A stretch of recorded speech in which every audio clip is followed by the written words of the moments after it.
you want to talk about Bitcoin doing a 180 to somebody, it's definitely me. Because I was broke, struggling, could never figure out how to beat the fiat system. And then I opted out of it. That really is the way that people get it in their bones, I think, rather than just understanding Bitcoin at a conceptual level. Making people think that they can't ever get access to energy. That's the easiest way to control someone. This massive ignorance fear complex somehow gives rise to this pseudo-religious environmentalist nonsense. And the fiat dollar is their mechanism at the moment. So were you involved in Bitcoin when the China mining ban happened? On a hot day in Texas, when the ERCOT grid says, hey, you guys got to shut down, the entire network goes down by 17%. To destroy Bitcoin, nation states need to solve the Byzantine generals' problem, but the only solution to the Byzantine generals' problem is Bitcoin. This is why I'm a Christian. This is why I believe in Jesus, because ultimately, if I don't understand what's right, that's my ruler. That's what I like about Bitcoin. You either play by the rules and you agree with them, or it doesn't work.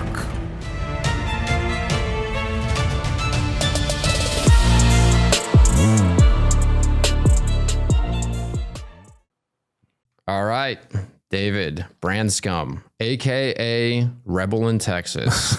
Yeah, happy to have you here. Thanks, man. I met you in Madeira for the first time. We had a couple great conversations. And you have a unique origin story, plus you're also involved in Bitcoin mining and immersion cooling. So I'm excited to have this conversation. Thanks, man. Yeah, let's start with your origin story, if you don't mind. Okay. Man, how far back you want to go? Well, 2020 probably. 2020. Well, you can start with your tech background. With Yeah, Dell. so graduated from college in like 2000, give you kind of an idea of the age, and lots of sales gigs, in Austin, Texas, bouncing around, technical training, worked for Dell for a while, some that's kind of where I learned a little bit about data centers, things like that. But it's just over time, I had always, I'd read some books, like Susie Orman's book and, some of these other like financial gurus or whatever that were like, and so I was just trying to do the best I could. Right. And I would say I need 6 months of operating capital for my home in case I lose my job. And I would do that. But then like every 2 or 3 years, I'd reevaluate it and it wasn't enough. And I'd be like, I got to bust my ass and try to, put more in. And I do that. And so it felt like I was never, ever catching up, not in a way where I could relax and, spend time with my family and not stress about it, all that kind of stuff. There was always something, right? And so that kind of, I didn't know what I was looking for, but that kind of prepared me for, when I was really broken and like, and I found Bitcoin and kind of started moving that direction. So, had a couple of different companies I was working with. One, I was the founder partner at business to business collection services. I was working at the nonprofit, the Better Business Bureau, and they're set up independently, regionally. And so I got let go from that job. And then a year later, my buddy and I started a company providing that for other locations across the US, just collection services. We call people, we were really good at talking them into continuing, their membership and stuff like that. And so I did that for years, worked for an infection prevention startup with a friend from church, but like it just never really went anywhere. We had some kind of fun stuff. The 2020 election was weird, right? So people were buying PPE and stuff like that. So we did a little bit of that kind of stuff. But in 2019, I like lost my my last contract. It had kind of been slowly dwindling down. But I did really well in 2018, and I thought I was going to transition to full-time, like an employee, not a contractor anymore with this company. And they decided not to hire me, right? I would have had to move, all this stuff. Well, I'm a serial optimist. So I'm just like, all right, well, going to go find another job and everything's fine or whatever. I go on interviews, nothing's happening. I'm not making any money. Investments are not, what little I had in the stock market was not doing well. And this was during COVID. No, this was 2019. Okay. Yeah. So right before COVID. So to give you, yeah, my life fell apart even before COVID. I know everybody else's fell apart during COVID, right? But mine fell apart before. And so, fast forward to October, we haven't curbed any of our spending. I mean, we weren't doing anything extravagant, but I was like, no, everything's fine. Everything's fine. Everything's fine. Everything's fine. And October, I look up and I've got like, a load of credit card debt. All the cash is gone. I'm having to dip into like pull out of like Roth stuff to just to keep things going. And I'm like, what is happening? So I had to come clean, right, to my wife and tell her what happened. And she looks at me and she's like, God, I wish you cheated on me. Like she's like, this is brutal. You know what I mean? That's what she said. Wow. And it was like, and so she's an accountant's daughter, right? So I get it, right? He is the most risk averse person you've ever met, ever. And so I had to go to him and I said, hey, here's what's going on. I had to get a loan. It wasn't, looking back on it, it was nothing at the time, right? But when you're not making anything, you're broke. It's stressful. Seems insurmountable, yeah. I'm sure. And so he's like, yeah, you'll never get ahead. He was great. He's like, you'll never get ahead of, a 25% interest rate at the rate you're going. Mm-hmm. So he wrote me a check for that. I paid it off. I drove across town because I didn't want everybody to know. And I found a Domino's pizza and I walked in there and I was like, hey, I need a full-time job. And the guy there managing the store is like 10 years younger than me, or 5-6 years younger than me. And he looks at me, he's like, you need a job? I was like, yeah. And he's like, look, you don't, you're, your age, tall, good looking white guy. You need it. I was like, bro, I just need a job. I don't even care what the job is. I just need to do something. Right. And he said, show up tomorrow. Like, he didn't even ask me my name, nothing. He's just like, show up tomorrow. Right. Because it's, it's Domino's, right? It's like he just needed any kind of help. And I worked on and off there for like the next year and a half. And so I started in October, and it was weird after going a year with no earnings at all, trying to, not being able to provide for your family and stuff. Just even getting like a $5, $10 cash tip was like, meant the world. Mm-hmm. Like, all of a sudden I felt so much better. It had nothing to do about the dollar amount or where the decimal point was. It was literally like, I'm being productive. Right. Yeah. And so it was a huge ego kick, right, in a good way. So you were delivering pizzas? Just delivering pizzas. And I knew the guy that kind of owned some of the franchises and stuff. So sometimes I'd like do delivery truck things. But yeah, 38 or 40 years old. I'm a 42-year-old pizza delivery guy, right? With 2 kids and a wife. I have 2 kids and a wife. And you own your home. Own your home. Yeah. God, that's incredible. And the home is, it's a really nice house, right? We've never lost the house or anything like that, or never been in danger of that. So it's like, but I was like doing that and paying my father-in-law back like $600 a month, and then just stacking as much cash as I possibly could, and, all this stuff or whatever. And then COVID hit, and oh my God, man, Domino's was the only place you could buy food for a while. Dude, I killed it for a while. Like, I was making like $5-6 grand a month for, at the beginning of COVID. Wow. Which was crazy. Dude, if you showed up at my door to deliver a pizza, I would love you. Yeah, I'd be like, this guy is so had a lot rad. of fun. I had a lot of, well, I don't know about that, because they look at you and they're like, you? What the fuck is that whatever? It's that thing, but it was like, I would tell jokes, but I'd go and people would have a party and they'd be drunk. And so I'd make them laugh and try to get more tips and, so whatever. But I did that, just kind of on and off. But it was really rough during COVID because I had at the time, my son was like 13 and my younger one was 10. Mom's going to work early in the morning. She gets home at 3. I've already gone to go work the dinner thing for a few hours, and like, this goes on. So everybody's at home bored and they're like, oh, we had so much fun at home, or whatever, or this and that. We paid off debt because or whatever. We didn't do that. We were working. Like, we were working hard. It was really mentally difficult on me, right? To be like, everybody else was fine. I screwed up my life, and then COVID hit and my life is hard, and everybody else is sitting at home kind of relaxing for a little while. You know what I mean? It was weird. I don't mean to diminish that. They weren't relaxing at home, right? There was some terrible stuff that happened because of that lockdown. But so I did that for about a year and a half. And finally it was just like, my wife was like, you have to stop. Like, we can't continue living this schedule. And it's not like you're getting paid enough money to justify any of this. So I kind of quit, just doing nothing for a few months. And, I was trying to keep myself busy. I was on YouTube a lot. We have a koi pond in the backyard. We kind of have a thing for fish. I've always had a thing for koi fish. And so I was on YouTube and I decided it's like, I really want to do like a raised grow bed in the backyard. Like I want to use this fish poop for something, right? Like it's like I need to do something.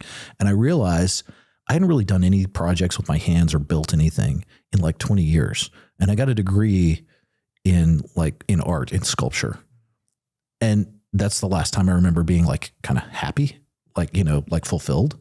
And I was like, I'll just do that. And so didn't have the money to spend, didn't know what I was doing, just drove to like Home Depot and buy a whole bunch of PVC pipe and pumps and, you know, wood and just start in my garage, just start building it. Cause I've got some tools and stuff. So I just start building it. And my neighbor across the street comes out. He's like, what are you doing? I've lived there like 6 years at the time. So I tell him, he's like, oh, you got a kit? I'm like, no, I'm just doing it. He's like, so you designed it? I said, well, design's a strong word, right? I'm just kind of figuring it out. And he said, can I see it? I said, yeah. So we walk in the back and I show him, I was like, yeah, here, pull this here. And I calculated the head, you know, the amount of pressure it takes and how much water flow. And, I put a bell siphon here. So it's a flood and drain system. I saw that on YouTube. I'm like, what's a flood and drain system? So it goes up and then the vacuum down. And it's like, so the roots are constantly getting oxygen and water and fish poop and all that, you know, it's like do all this. That's not easy to do. I have a 17-year horticultural background. Yeah. I've never done that, but it's my I understanding didn't do easy. it right the first time. Right, it took me like 2 or 3 tries to get the pump right, the flow right. But I eventually got it, and so it would flood. It'd take 3 or 4 minutes to flood, and then it would all drain in like 60 seconds. Right, so it was a pretty cool system. And I had a Venturi in there, so it would like aerate the water and all that stuff. And he's like, "What do you know about?" It's like, so are you an engineer or whatever? It's like, no, I just there's calculators online. There's YouTube videos. He said, well, what do you know about Bitcoin? I was like, Bitcoin?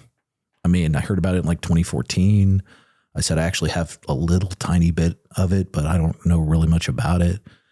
And he said, what do you know about immersion cooling? I'm like, less than I know about Bitcoin. What's immersion cooling? So he was the CEO at the time of a company that had just sold the publicly traded miner Riot. Like their first like couple hundred megawatts worth of immersion cooling, like 1,400 tanks of immersion cooling for ASIC miners. And I was like, that's interesting. What is that? Right. So I flew to Orlando for Data Center World, and I just hung out with them at their booth for the weekend. And then I came back and said, yeah, I want to be part of this. It's pretty cool. But I still thought I was just going to work. It was a fiat job. I was just going to work for this company. I was going to sell to traditional data centers, that sort of thing. The only people buying really was these cowboys in West Texas, building Bitcoin mines because they wanted to overclock their miners. So they said, if we can efficiently cool the ASICs, we can overclock them. We can make more Bitcoin. What does overclock them mean? So you're just pushing more wattage through the machine. And so if you plug in a Bitcoin miner and it's air cooled, it operates at one temperature and gives you this much kind of Bitcoin yield, if you will. If you can cool the electrical equipment better, you can push more power through. Gotcha. And so any kind of electrical like circuitry or processor, whatever it might be, it's going to do the job that it's told to do no matter what. You can push more heat through it, push more power to it, and it will do the job faster, but it has to be able to handle the heat. And if it heats up too hot, it's doing damage, right? So those ASICs run to about 90 degrees Celsius, and then they shut down to avoid damage. But every single piece of electrical equipment you have that has current running through it, current goes through and it heats up so it swells because of the heat. And then when it cools down, it contracts again, right? Just like water and ice, right?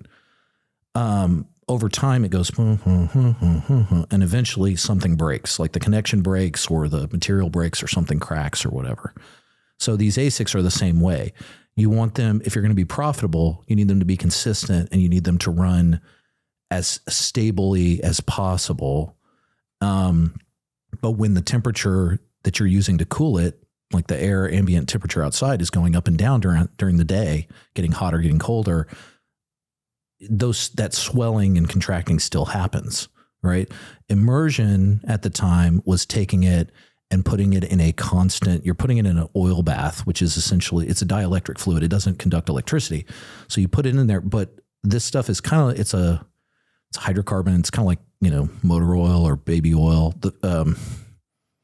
There's a few different kinds, but it would take the heat like your motor oil, and your motor oil moves it into a, like a cooler, blows over it or whatever, radiator, blows over it and cools it off and then sends it back, right? So it takes the heat and moves it away.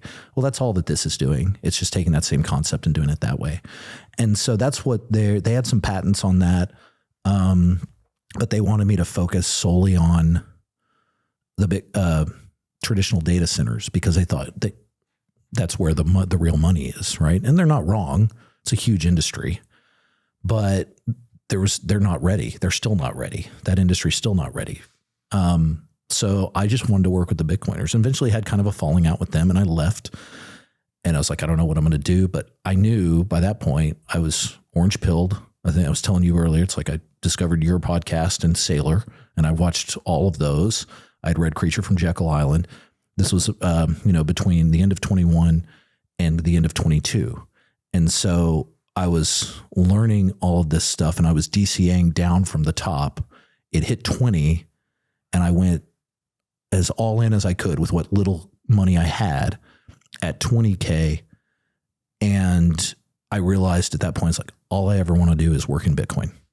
I don't care how it is. I don't care how much I make. It doesn't matter. It's like, I want to work with these guys, all these guys, these cowboys plugging in hash rate everywhere. You got the mind virus. Oh, well, I mean, they say that when you really discover Bitcoin and you go all in, you become unemployable.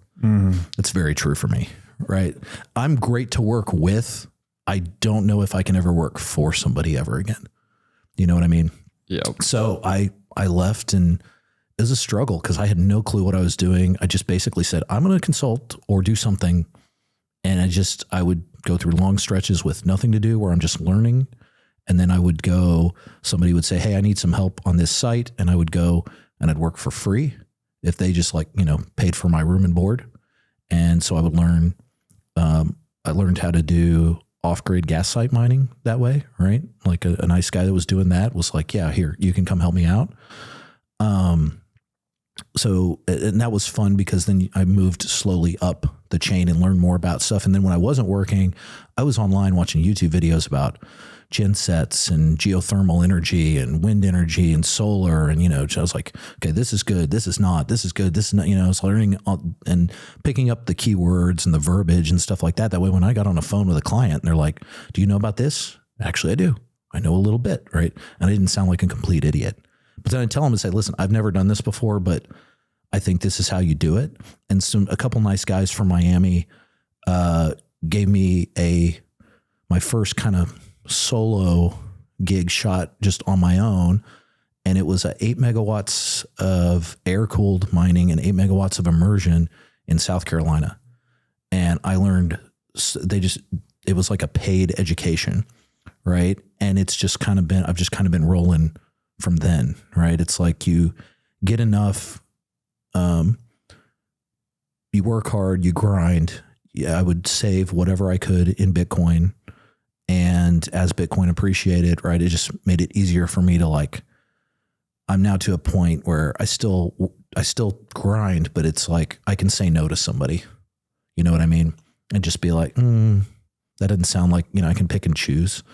That's kind of where I am now. So when you want to talk about like a Bitcoin doing a 180 to somebody, it's definitely me. No question. Because I was broke, struggling, could never figure out how to beat the fiat system. And then I opted out of it. And then as good. So you still have to make the right decisions. But if you make a bad one, Bitcoin can minimize the bad decision. But it dramatically 10, 20X's your smart decisions. Right. So it's like that going all in at between 20 and 16K. Right. It was like that that little section alone it felt like such a small decision, right? But it's just paid off so big. I was getting my 15-year-old braces, and like, the guy said, well, it's going to be about 10 grand. And I was just like, oh man, okay, let's take care of it. And he was like clinched up waiting for me to, cause he has this conversation with everybody. Everybody freaks out. And we get in the car and my 15-year-old's like, Dad, that's a lot of money. And I said, that 10,000 is only about $1,600 to me. I'm like, why? I said, well, cause I bought Bitcoin at 1,600. Right. So it's like life gets cheaper when you can save in Bitcoin, even if it's a small amount, even if you're not able to put away a ton. You know what I mean? You just do that for 3 or 4 years. You'll wake up and your life looks different. You may want to change. Don't change. Just continue the same process. Don't do anything stupid, right? But and continue. That's what I was saying to you offline, that really is the way that people get it in their bones, yeah. I think, rather than just understanding Bitcoin at a conceptual level that, oh yeah, it goes up in purchasing power over time. It's a good way to build wealth, blah, blah, blah. It's like when you actually have that experience of buying something for someone that you love or something that you really want, and the fact that you're able to do that on what to you felt like a $1,600 basis, but was a $10,000 purchase. Yeah. That really cements the value proposition of what Bitcoin is. And it felt, the biggest part of that experience, that one little instance, was that it was a 15-year-old kid that got it. Yeah. It's so simple. He's like, oh, and then it's like you saw a light bulb kind of click. Mm-hmm. And I'm like, if a 15-year-old kid can get this, right? Anybody can get it. Mm-hmm. For me, I was a slow learner, right? I first heard about it in 2014. I said, no, I don't need Chuck E. Cheese tokens. These are stupid. This is ridiculous. Why would I trade my dollars for a Bitcoin? That's stupid. Mm-hmm. And, but I was in that spot where life was painful. Mm-hmm. That next time it came around, I was like, I was receptive. I needed it. Mm-hmm. There's like a sailor quote comes to mind. The road to serfdom is working exponentially harder for a currency growing exponentially weaker. Yeah. Yeah. And for me, I'm 40 years old, and there has been like a progression in my ability to like make financial decisions that are unavoidable, but mm-hmm. not have that gut wrenching feeling of like, oh, I gotta fucking pay for this thing now. Yeah. And I think that's, what I like about your story is I wish more people understood the power of like, you could be 50, 100 grand in credit card debt. You could be struggling to pay your bills, whatever. If you understand that you have this out available to you and you're willing to sell your nice car, get a cheaper car, deliver pizzas, and start buying Bitcoin, between a 4 to 8 year period of time, your life can be entirely different. Yeah. I didn't mention that detail. I think I told you, right? It's like, I had a nice Dodge Charger that was kind of my dream-ish car, right? Mm-hmm. I really liked it. And, I kept it till October when all that happened. And then it was like I don't know what happened, but at that point it was just like, I'm done. I have to act. I can't this is not going to fix itself. Traded in my car for like a little, Hyundai Elantra. Mm-hmm. And that was but the time, and I complain about COVID, but looking back on it, it's like the price of gas went down, right? That was the only cost out of pocket for me doing that job. And I was paying $1.25 a gallon for gas. It was like, it all happened for a reason, so being able to go back and look at it and understand that reason now, it's just, it's humbling, I guess, is probably the right way to say it. Yeah. And that's like a thing that I think a lot of people struggle to do. It's a very masculine thing to like take that responsibility, do whatever you need to do to take care of your family and drive, pull yourself out of that situation. Were you even considering at the time just like filing bankruptcy? Like, cause I know a lot of people, I would assume that when it gets challenging like that, they can't hang. Things get worse. I looked at it. I'm not a finance guy, right? Like if I was, Robert's too smart to get into that situation. But if like I was Robert and I had his training, it's like, I would know more about kind of the options, you know what I mean? Like the financial options to do. It's like, I didn't know anything, man. It's like you're going through life and you're struggling, just trying to keep your head above water. I didn't have time for that second 40-hour-a-week job where I had to learn about finance and investment. I was raising 2 boys, coaching basketball, teaching scouts. I was a scout leader for a while. It's like, I just wanted to be a dad. I didn't want to have to learn to, double my net worth every 6 months. Right. And day trade full time. I didn't want to do that. I just wanted to be a dad. You know what I mean? So it's like, it was, I didn't have the strength to do that. You know what I mean? Yeah, it's Saifedean, I heard him say one time, in this Keynesian economic model that we're all operating in, you have to learn to become your own independent mini hedge fund manager and interest rate arbitrage specialist. And I think that's too many words. I know, but I love that quote. But it's the idea, at least, that in a debt-based system, implementing a strategy that I think is a carryover from a sound money era, where like you pay off all your debt and you just save your earnings so that you could retire. Like that doesn't work. You have to invest your money in something, paying off your 3.9% mortgage rate when you could stick that extra money into the S&P and collect 7, 8, 9, 10% or whatever it is. Yep. That arbitrage is how people are getting ahead. Yeah. And they're thought of as investors or financial strategists, but like that's this Keynesian economic model. You have to do that. So around this time, all this was happening, I discovered this podcast and I listened to all the Saylor stuff, and he said something in one of those episodes where it's like, it kind of stuck. And at some point during that time, I came to the realization that, so financially speaking, I finally started thinking logically financially. And it was, okay, there's 100% chance that my purchasing power, even if I make a lot of cash, 100% chance that my purchasing power is going down. And after reading The Creature from Jekyll Island, I was like, even if I did invest and just went safe in the S&P, I'm not making any money. Like I may make just enough to not be inflated out. Yeah. Preserve your purchasing power. Barely. Actually, I think long-term, because over time you're still losing, right? Because there's cash going out to all other countries that are just not in our, in our market. Right. So the more I learned about that, the more I realized it's like, it doesn't matter if inflation is 10, 12%, and I went through COVID and all that, and I saw that we inflated the money supply in the last 5 years by 35, 50%. What is it? Didn't we double it effectively in a 12 to 18 month period of time? Too. It was like $8 trillion printed. So it was like a 50% increase of the U.S. money supply. So it's like, even if I'm getting 8% a year, I'm still losing. And so it's like, there's 100% chance I'm going to lose if I play the fiat game. If there's even a 1% chance that Bitcoin will increase in value over time and is a better store of my value long term, that is a 101% swing. That's the bet to make. Do you want to take a bet that is going to lose, or do you want to take a bet that might win? From that aspect, and all of a sudden, I took my first step into, financial freedom and actually trying to understand. Were you investing in anything before Bitcoin? Were you you said you had a Roth IRA? Yeah. I had some tech companies. I had NVIDIA for a while, wrote a little bit of that. Right. But it's like,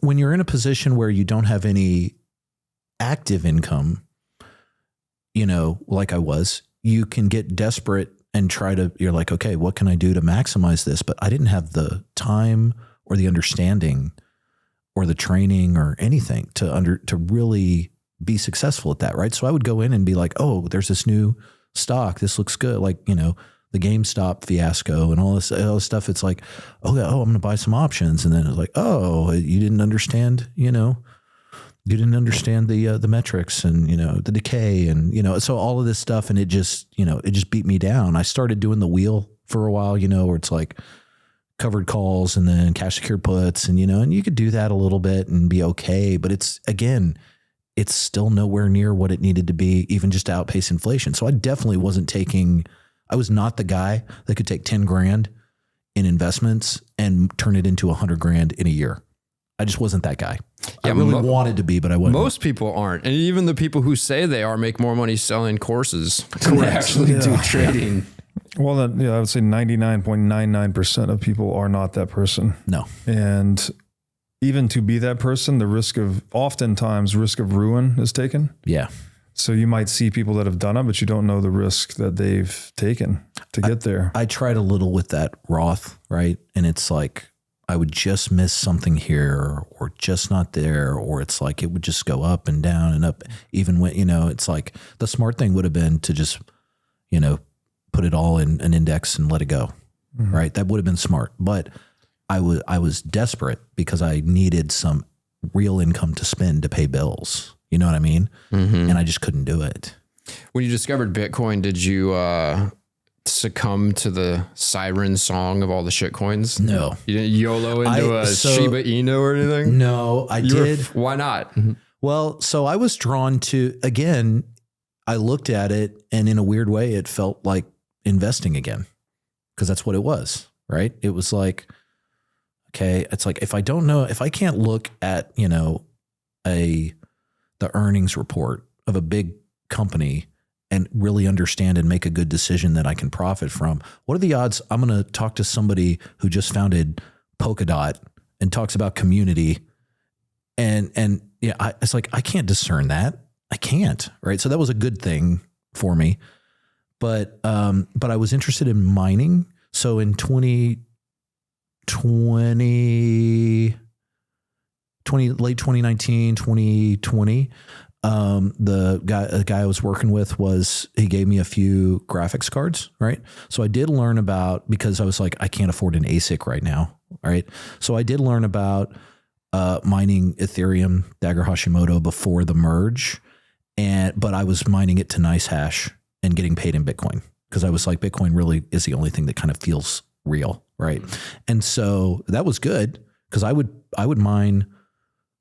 Even with the electric bill, I was mining like $400 worth of Bitcoin a month, and my entire electric bill at my house was like $275. And I was like, oh, that's cool. It makes sense, right? But then obviously after the merge, there was no reason, and I was like, oh, it really. This is what they mean by when they say shit coins. That great floppening. Yeah, the central, the centralization, and so that was kind of learning about that.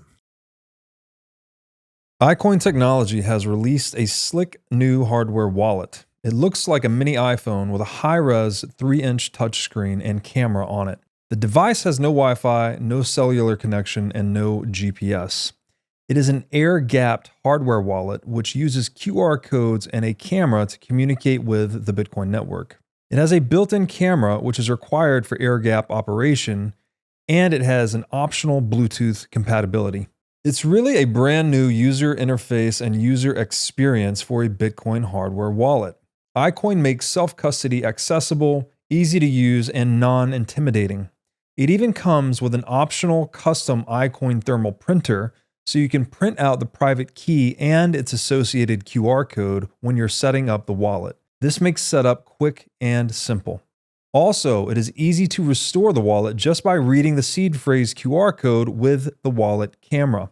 And as we always talk about on this show, the only way you can truly own your Bitcoin is by having it in self-custody. So you need a device like the iCoin wallet to truly own your Bitcoin.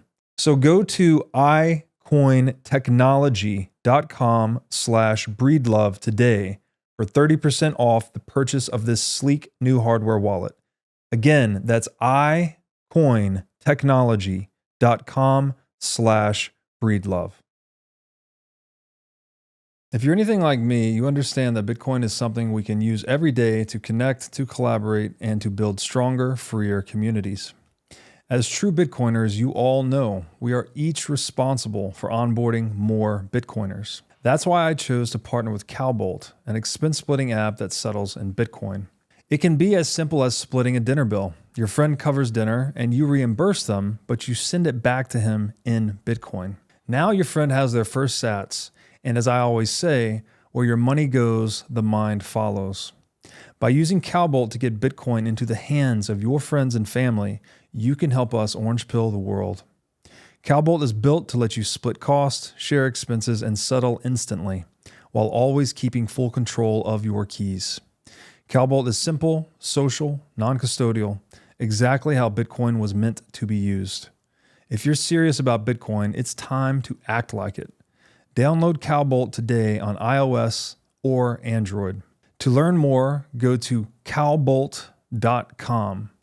Again, that's Cowbolt, COWBOLT.com. So you're in Texas. I met a guy in El Salvador at the halving party. You were there at the halving party. Yeah. He was into mining. I was a little bit confused as to why he was there because he was a total shitcoiner. Actually, he lives here in Miami and he mines a bunch of Litecoin. Yeah. How many people are doing that in Texas or anywhere else? Like, it blows my mind that people do that. I mean, if I'm not mistaken, I think Litecoin is still on a SHA-256, so it's still kind of a proof of work. The SHA-256 algorithm, I think it's still a proof of work, right? And it can be profitable, right? But it's not the kind of thing I would hold on to long term. Like I would do that briefly, but I would immediately convert it to Bitcoin, right? So none of the Litecoin miners have a Litecoin treasury?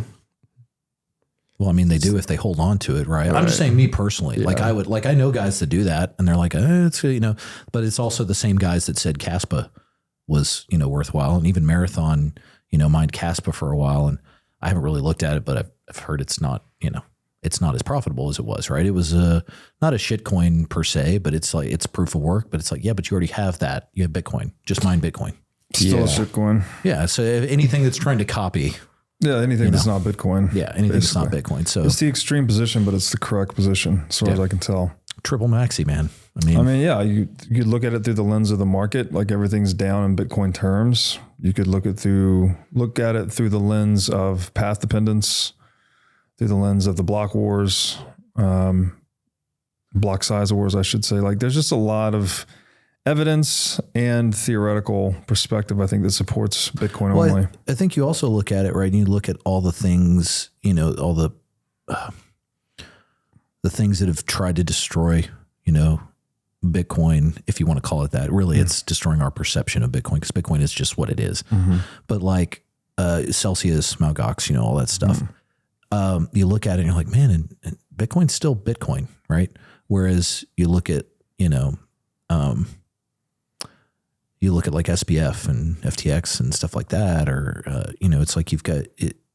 Yeah, there was a lot of Bitcoin in that, right? But I think the bulk of that was just all these other, they're just gambling, right? It's all it is. It's pump and dump, rug pull gambling, right? Mm-hmm. It's just shady. And so I think, I had an interesting conversation just the other day with a guy who was like, oh, well, it's like Bitcoin, proof of work, talking about his stuff. And I was like, well, then why don't you just use Bitcoin? Mm-hmm. And he didn't really they never have a good answer for that, right? And they say, oh, well, we have this application as a technology. I was like, then sell it as a technology. Don't sell it as a cryptocurrency, right? If it's a technology that legitimately provides something, okay, great. But then you don't have the next Bitcoin. You just have a business. Mm-hmm. Right. So it's like, it's getting, but it takes people a while, I think, to get there. But I'm definitely by now a triple maxi. I was telling Eric. What does that mean, triple maxi? I don't know that. So sailor. So number one, sailor term. I think it's a sailor term. So number one, you are, no shit coins. I think that's like just a maxi, right? It's like, if I'm going to hold anything, I'm holding Bitcoin, right? Yeah. A double maxi is like, I have 95, 99%, 100% of my net worth in Bitcoin. I rent, I own a car, but all my the only appreciative asset I have is Bitcoin, right? A triple maxi is someone that figures out a way to get more Bitcoin by using the fiat system against itself, right? So like I had... Surprised self-custody is not one of those pillars. Well, I think that's the first part, honestly. Okay. I mean that, it kind of falls in there somewhere, right? Got so it. When I say I'm a maxi, I self-custody is the only way. Yeah. I only have anything on an exchange if I'm either buying it and haven't transferred it out, or I need to cash it out for bills that month or something like that, right? But the triple maxi, I had learned, I'd been studying Saylor, even more individually, all his stuff on MicroStrategy. I met him in Madeira, the same trip I met you, which was great. That was like my Super Bowl. Like I'd been following these guys for 2 years, got to meet him, Brian DeMint, found Orange Pill app, some of the Swan guys, Daniel Batten, who does a lot of cool stuff with methane mitigation. It was my Super Bowl. Like I had so much fun that trip. But I saw him and I said, hey, just want to say thank you. I've actually taken your strategy and adapted it a little bit to myself. And I thought he'd just be like, oh, okay, congratulations. And he was like, oh, in what way? And I was like, oh my God, Michael Saylor's asking me questions, right? It was only a 10-minute conversation, but it was great because I told him, it's like, yeah, I said, once I realized what you were doing, I was like, I can't do this. I was like, I have a little Bitcoin. I'm broke. Relatively speaking, right? I'm broke. I have no credit card debt right now. And I have great credit, but I'm broke. Would I rather have money and have bad credit, or would I rather have good credit and be broke? Right? That same kind of logical question. So I scraped together, what cash advances I could get from credit cards, right? Which was at the time enough for like 1.5, 1.7 Bitcoin, something like that. Put it all in my bank, moved it out, bought all the Bitcoin, and then left it there for, this was early 23 to the end of, January 24. And I got an amortization calculator online and I figured out based on the interest rates, this is how much I would need to pay it off. Right. And it was like, I was like, oh man, that's a big chunk. Right. So I would just cash it out every month and pay out the Bitcoin and pay off the loans. And cash it, pay off the loans, cash it, pay off the loans. 12 months later, I still have almost a whole Bitcoin. Yeah, you timed that right. That's ballsy. I got lucky. I would be nervous doing that. I know. It was not financially and even just risk speaking. It was not a smart move, right? But it paid off. And I think if you think about it, if you are a triple maxi, you're long on Bitcoin, well, then it doesn't matter over a long enough time frame. Right. So if something had happened and I was like having to cash out more, but I wouldn't have done that. I would have just paid less because credit cards, you can pay those off for years, forever. They love it if you do that. That's the game. So I could have just cut my payments in half and stretched it out for 2 years and rode out the bear market. It's like, so, and I was like, and it didn't hurt my credit. As long as my payments are on time, the only thing it affects is like my leverage ratio, right? Like how much credit I have available versus how much I'm using, right? And that doesn't really affect you all that much as long as your payments are on time. Did you consider through that process just blowing your credit up and letting them send your shit to collections? I wasn't quite that I know a guy who's done yet. that. I wasn't quite that radicalized yet. There's a part of me that's just, I don't feel terrible, carrying debt now that I know it doesn't, now what I know, it doesn't control me and, keep me awake at night like it used to. So it doesn't bother me. Right. But at the same time, I'm also the kind of person where I'm like, if I owe something and I say I agree to the terms, I'm going to meet those terms. Right. Even if I know they're like, even if I know they're like the rules are stacked against me, or they're playing unfairly, right? I'm still going to do what to a point, right? I'm still going to do, unless they start attacking me directly, unfairly. And then at that point, I'd just be like, all right, I'm out. You know what I mean? But like, so everybody's got to find that line where they are. I'm not that radicalized yet. I'm close. Really close, but that was a pretty ballsy move. I mean, I do like the idea of, keeping, taking out a HELOC, buying Bitcoin. In my case, instead of paying off my vehicles early, I'm like, I'm going to buy Bitcoin. Oh, yeah. But I know a guy who sold his house. He's got a wife and 2 kids, sells his house, and then as soon as escrow closes, he signs a lease from the new owners and leases it back from the owners.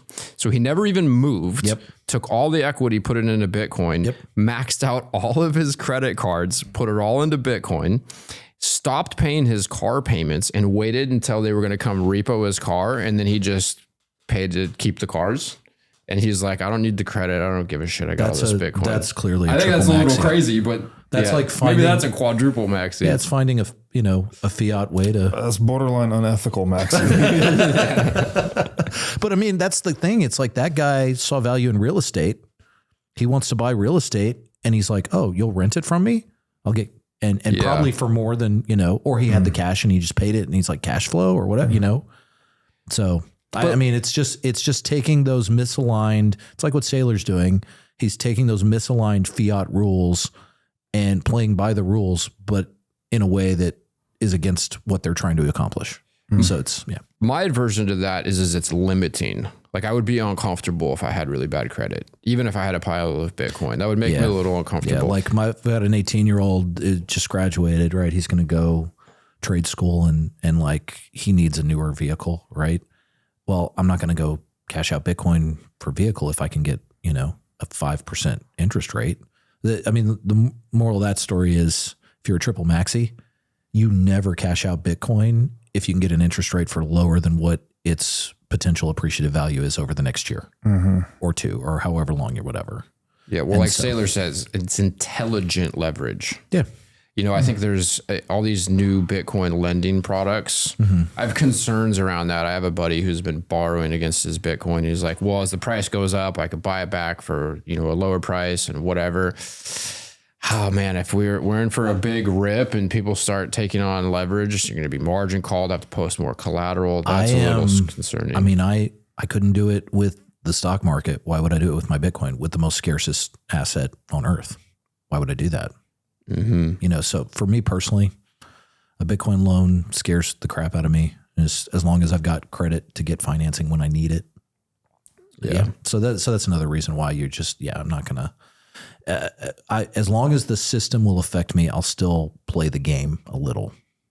Yeah. It's hard till I'm able to completely exit. That's hard. Sometimes I tell my wife when we're talking about fluoride and chemtrails and shit, I'm like, we could just move to Alaska. I'll just chop down some trees and build us a log cabin. We'll have no Wi-Fi, no fucking radiation from AirPods, cell phones, none of it. Sounds really good. It's a little extreme. So I'm curious, you've been in Texas your whole life. Yeah. So were you involved in Bitcoin when the China mining ban happened? So that was 2020-ish, right? Okay. So you were just getting in. I think it was right before. No. So when I started at that first job in 21, that was when I saw a lot of the Chinese company, and I didn't realize that I was meeting with one guy that ran like 500 or 600 megawatts of mining in China at the time, or at least he had. Right. And they were moving to Texas. So 500 to 600 megawatts. What does that look like as far as a mining facility, like in acreage, or square footage of commercial space? How big is that? So like the Riot Windstone facility out in Rockdale, Texas is, I believe it is 500 megawatts. And you're talking about 30 foot by 100 or 24 foot by 100. Oh, it's got to be bigger than that. I'm off on my measurements, but it's like these giant, like chicken coop looking things, right? That are like 100 feet, 100 yards down. And there's like 8 or 9 of them basically sitting right next to each other, and they're all running ASIC miners with big extraction fans on one side. No, just on theirs was on the top. They go through the sides. Theirs was on the top. Gotcha. Yeah, it went through the sides and the top. But they have a little of everything. Right? There's lots of ways to do it. Immersion makes it different. Immersion makes it where you pull the heat out and you use a dry cooler or an evaporative cooler or something like that. So a little more space footprint from that aspect. But man, it's hard to describe. Without like just showing pictures or video, like it's massive, right? 500 or 600 megawatts in one place is huge. So multiple football fields? Easily. Okay. Easily. Oh. It might be. Yeah, their 300 megawatts section that they run is probably at least 4 football fields, right? I mean, something like that. A couple acres. Oh, easily. Yeah. You can do more than that. You can do about 10 in a tight spot. You can do about 10 megawatts per acre. Okay. So so it was, but if it's really efficient, maybe you can do 1.5 or 2 per acre, right? In that way. But, Yeah, the footprint is big, which is why, people freak out about it. They don't understand it. It's like, oh, what's going on over there, right? It's not a farm. Is there an EPA issue? Is there, noise pollution? We were talking about that, right? Like the Granbury site, right? Which has been, it's funny you mentioned that and asked me about the Granbury site where it's Marathon's mining. It's a big facility. How many megawatts is that, you think? It's at least 100. I think, or 80 to 100 or something like that. Popped up onto my YouTube feed like a week ago. I watched this 20-minute documentary. It was a mainstream, I don't know, channel of some sort, CNN or whatever. They definitely made it look really bad. Well, about every 6 months or so, something like that kind of pops up in the space. Somebody's upset about, Bitcoin miners getting set up next door to them, or noise pollution, or because they're loud, especially air cooled. It's loud. Each of these miners, ASIC miners, has 4 fans blowing. I think they're like 130, 140 millimeter fans, right? So they're pretty good size. And there's 4 of them on every single miner. And then you cram 250 to 300 miners on every megawatt. And some of these miners are trying to do a minimum of 5 to 10 megawatts a piece. And then you have 100 megawatts. It's like, it can get noisy, right? And things like that, but there's no emissions, it's all they're doing is consuming power. What's really funny in Granbury, it's like they're like right down the road or right next to like literally a nuclear facility. So of all the things to be worried about, a bunch of electric hair dryers making magic internet money is probably not the thing that I would be super worried about if I lived in that area. You know what I mean? So it's perfectly safe. I'm actually a big fan of nuclear energy, right? I'm just saying, of all the things to worry about, a little bit of noise wouldn't bother me, especially if there's jobs and, some teenager from my town is over there learning a trade or, it's, I don't know. Yeah, I think the challenge is that most people are not paying attention to what's happening, in like the land use ordinance, regulatory development. I experienced insane community blowback after Humboldt County released their land use ordinance, and people started filing for permits for cannabis cultivation sites. And they can make some noise, those fans, because cooling a greenhouse is very similar to how you'd cool a mining facility. The fans can be kind of loud, but it was interesting for me, especially being in the midst of all of that, watch newspaper articles. I mean, it was a huge deal for Humboldt County. This new land use ordinance, permitting, licensing, adult recreational use was approved by the state of California. And then as soon as everything goes into effect and permits started getting filed for, then lawsuits start going from all over the place. You had communities banding together and threatening to sue the county. My property specifically was like a major issue. This guy was just upset about the idea of me having greenhouses a couple 100 feet away from his house. It's like, well, where were you when the planning process was happening? Like, why are you publicly speaking now and you're all upset? In that particular circumstance, what he was concerned about wasn't actually real. I think there was just kind of the stigma around cannabis. There is. But I could definitely see people being upset. Those things do hum and make noise, and it is a thing. It's one of the reasons why Texas is kind of winning to a large degree in the hash rate, the network, is because, there isn't a lot of that regulation. It's less stranglehold on businesses to, there's still some, and some of it's good. But like in West Texas, there's hardly anybody out there, and there's a ton of power available. Like there's nobody to take it there, right? There's oil wells, there's gas wells, all of that stuff. And so by nature, Bitcoin mining is a very capitalistic model. So it's like we always try to find the cheapest power possible. So miners will go where no one else will go. We don't need, fiber is nice, especially at scale, but like we don't necessarily have to have fiber, right? Internet connection. Internet. Yeah. Well, you do have to have an internet connection, right? But you don't have to have like high thread fiber count. You also don't have to, Can you use Starlink? Yeah.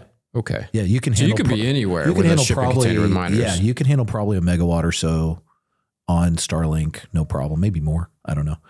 I have smarter engineers, that I go to for that. But like, I think, and the curtailable load is impressive too. It's not mission critical, right? Nobody dies if our servers go down. So like,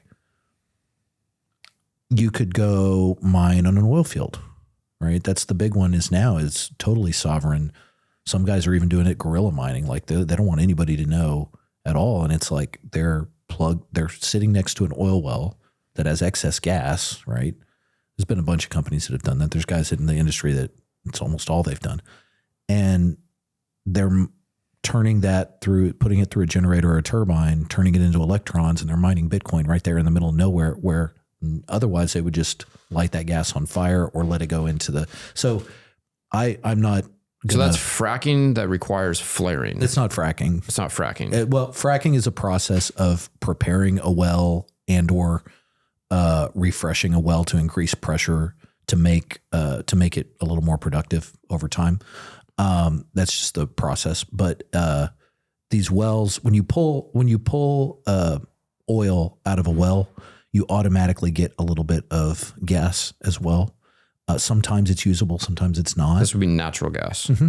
Yeah, okay. Natural gas. You get a little bit. And then there's also wells that are just mostly gas, right? Almost all you get is gas. So, but if you're in the middle of nowhere and there's no pipeline anywhere nearby, you can't sell the gas. You can't monetize it, right? And you have to burn it. Yeah. What happens if you don't burn it? The EPA, there'd be a safety it's just concern, not economically efficient to sell it, right? Correct. Yeah. So it's like, we were talking earlier, right? Like my claim is that if there's any problem anywhere in energy, Bitcoin mining can fix it. I'm a firm believer in that. Happy to go down any path to get there. But like, that is a bunch of gas that's being pulled out as it's a byproduct. The oil is worth it. You can put it in tankers and pull it away, and economically it's sound. The gas is not. In fact, and then I don't want to go down the rabbit hole of, green energy and, what is and isn't viable or whatever. That's too long.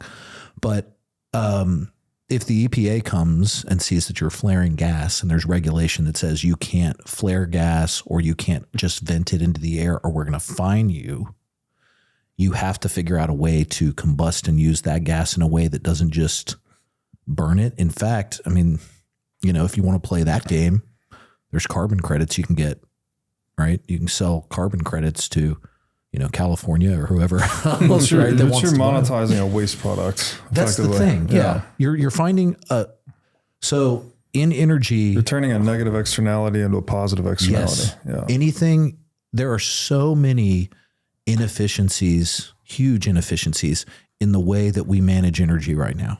Right. So that energy and power that comes on the grid in like one spot, right? By the time it gets to where it's actually used at a house or a business, it's only about 30 to 35% of the energy that was extracted. It's the rest of it is lost in transmission through heat, right? Batteries are inefficient because they're super heavy. So you got to spend energy transporting them. It's like all this stuff, right? So it's super inefficient. So Bitcoin mining will come and can be set up right there, especially with like Starlink now, or even like data. Like I've run a couple 100 kilowatts of Bitcoin mining on a cell phone. Right. Really? Like it wasn't great, but I did it for a while until we got the internet connected. Right. But it's like, it's taking that, what would normally be just completely lost energy. Right. And we were talking about a little bit about this last night. It's like, I believe that energy is the currency of the universe, right? You either have energy stored, ready to use, or you're expending energy to do something. Right. And that's physics. So Bitcoin is the first technology that is, or not the first, but in my opinion, is the most efficient way to technically take that unused or even produced energy, mined energy, whatever you want to say, and directly pull it into a medium of exchange, right? Like I pull oil out of the ground. That's got to be put in a tanker. It's got to be shipped somewhere. It's got to be refined, turned into plastic, all this. Then it can be sold to somebody for something else or exchanged or whatever. You don't have to do all that, right? You don't have to build a pipeline through, a 300, 400 mile pipeline to the nearest town and give them gas or run boilers or what, to produce electricity. You don't have to do that. So it's direct versus indirect energy monetization. Basically. You are cutting out all of the middlemen and in the most efficient way, at least so far, we have. Forget multivitamins and other supplements. Animal organs are the most nutrient-dense foods on the planet. You can get 100 times more nutrients from organs than you can from muscle meats. But the problem with eating organs is that they are difficult to find in stores, they are difficult to prepare, and even when they are prepared well, they often don't taste great. Thankfully, Heart and Soil Supplements has made consuming organ meats so much easier by providing powderized organs in capsule form. Organ meats include everything your body needs to thrive: vitamins, minerals, peptides, proteins, and growth factors. This is why organ meats were the most prized foods for our ancestors. Fortunately for us, Heart and Soil makes these treasured foods easily accessible. So go to heartandsoil.co today and use discount code BREEDLOVE to get started on your journey to optimal health and vitality. Again, that's heartandsoil.co, discount code BREEDLOVE. What if I told you that you could lower your tax bill and stack Bitcoin at the same time? Well, by mining Bitcoin with Blockware, you can. New guidelines from the Big Beautiful Bill allow American Bitcoin miners to write off 100% of their mining hardware investment in a single year. That's right, a 100% write-off. So if you had $100,000 of income or capital gains, you could write off that entire amount by investing it in Bitcoin mining hardware. Blockware's mining as a service allows you to start mining Bitcoin right now with minimal effort. Blockware handles everything from securing the miners to sourcing low-cost energy to configuring the mining pool. They do it all. You can stack Bitcoin at a discount every day and save big when tax season comes. So you can get started today by going to mining.blockwaresolutions.com/breedlove. Again, that's mining.blockwaresolutions.com/breedlove. Okay, so you made the very bold claim that no matter what the problem is in the energy sector, that Bitcoin can solve it. Yeah.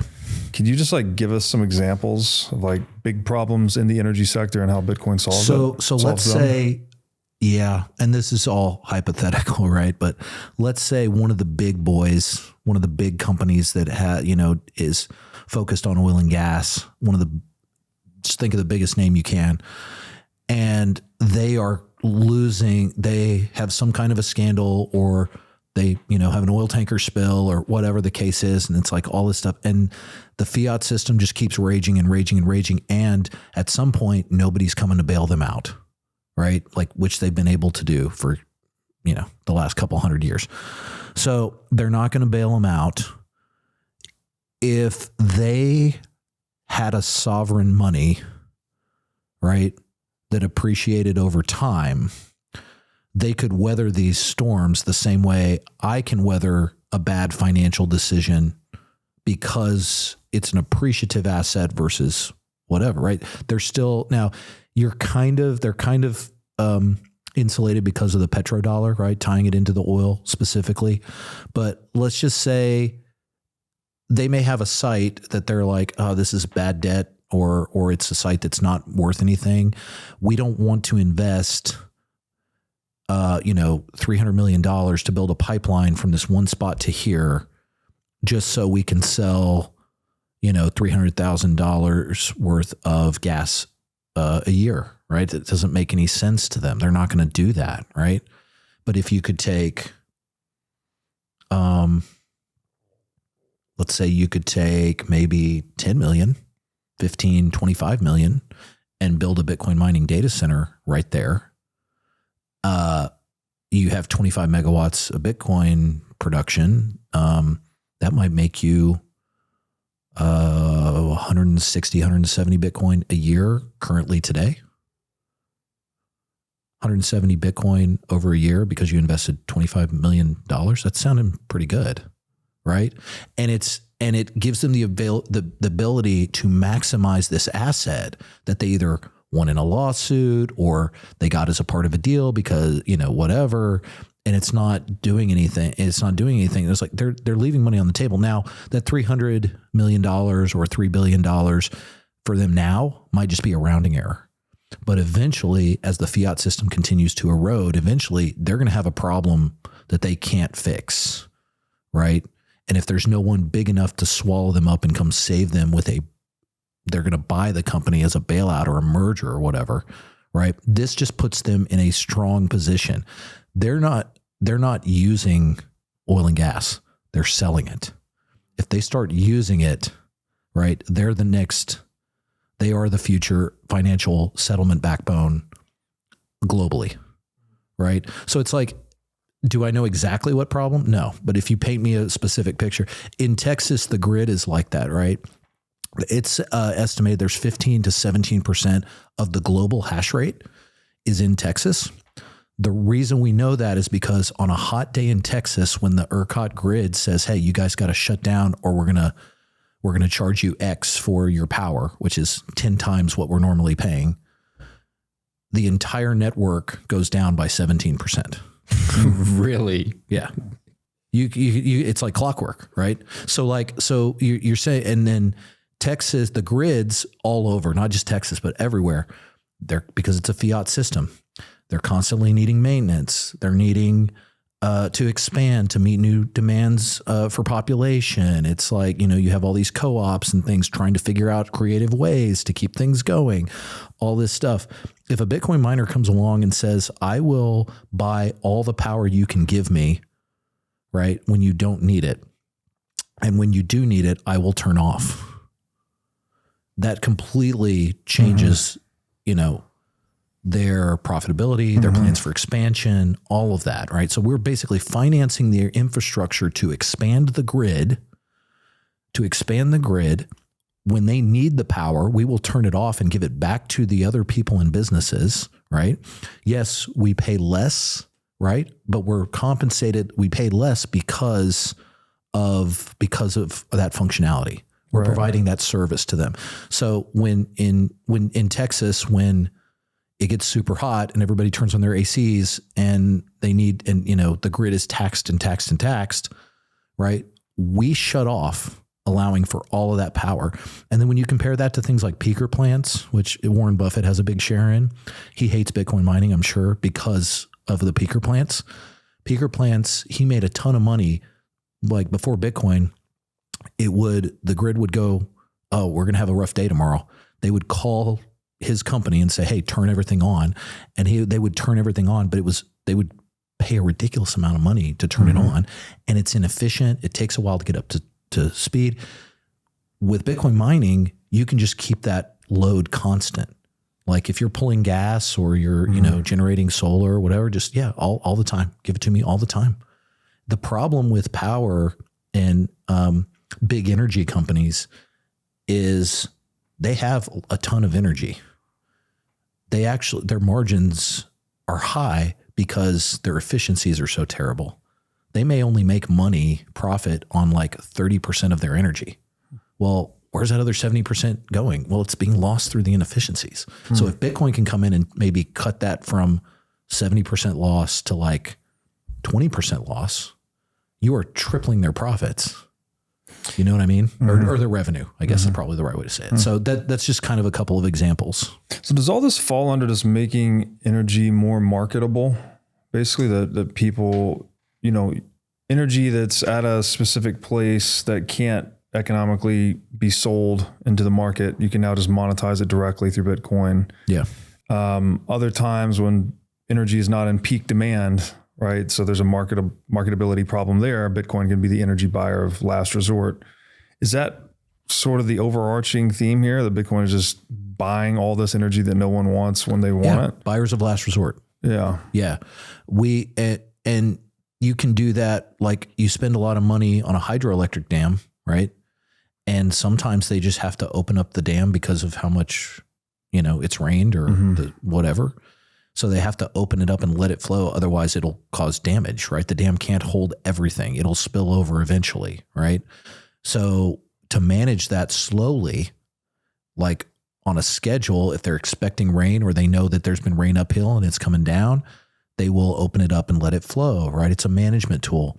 Well, if they do that, they're turning turbines. Well, what are they doing with the electricity? Well, if there's no one to take it, it's wasted. You just lose it in heat is basically, and it's gone forever, but you're still getting wear and tear on your equipment, all, it's like all the maintenance still happens, all of that, right? Yeah. Or you have to do some fancy engineering, mechanical engineering to bypass certain things, but then that costs extra. It's like all of those inefficiencies.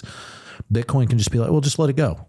We'll just take it, and by the way, we'll pay you for it, right? Yeah. It's that old adage, it's like a percentage of anything is better than a percentage of zero, right? So it's like right now you're getting zero revenue off of this. If we come in and buy it for 25% of what your typical market cost is, that's still more. Yeah. It's still a benefit. So you can do that with it'd be great. It's great for hydroelectric from that. I think I don't know, I'm probably not going to say it right. The Itaipu Dam or whatever. It's like one of the largest hydroelectric dams in the world. Where is it? I think it's Paraguay. Okay. I think. Yeah, don't quote me on that. I don't know. But it's like there's a lot of miners down there mining because it's like, Paraguay or Uruguay, one of the two, sells like power, has a lot of power, and they sell most of their power to Brazil. But then there's like geopolitical things that kick in and they're like, oh, we're not selling to Brazil anymore. Well, what do you do with that electricity? Well, we'll sell some to Bitcoin miners. Right? It's like, and then once the nation states realize this and they start doing it themselves, like Bitcoin mining, it's over. It's not a business anymore. Like it will be something like state run. Yeah, I think there's a big opportunity here for Bitcoin mining because there's so much excess capacity in these centrally planned energy projects. Yeah. That they typically build them with a lot of excess capacity. Well, they have to, right? Because you have to build it for 100% capacity. Even if you only hit that 100% capacity 20% of the time. Right. So it's like that. Or even 1% of the time. Yeah. Yeah. Yeah. It's like, you're like, well, if we need it 1%. And that's why like when you talk to big data centers that are mission critical, they say mission critical. That's a rough term because, I don't believe that, you being able to post pictures on Facebook is really mission critical. But like places like Meta and Amazon Web Services and stuff, that's, if a server goes down, business suffers, right? Yeah. You lose money. It's mission critical. That's why they're like, no, we want 100% uptime. We want this, we want that, whatever. And they don't even they're not even using it all the time. They just have to have the guarantee that I can get 100% load capacity 100% of the time. That's what they're striving for.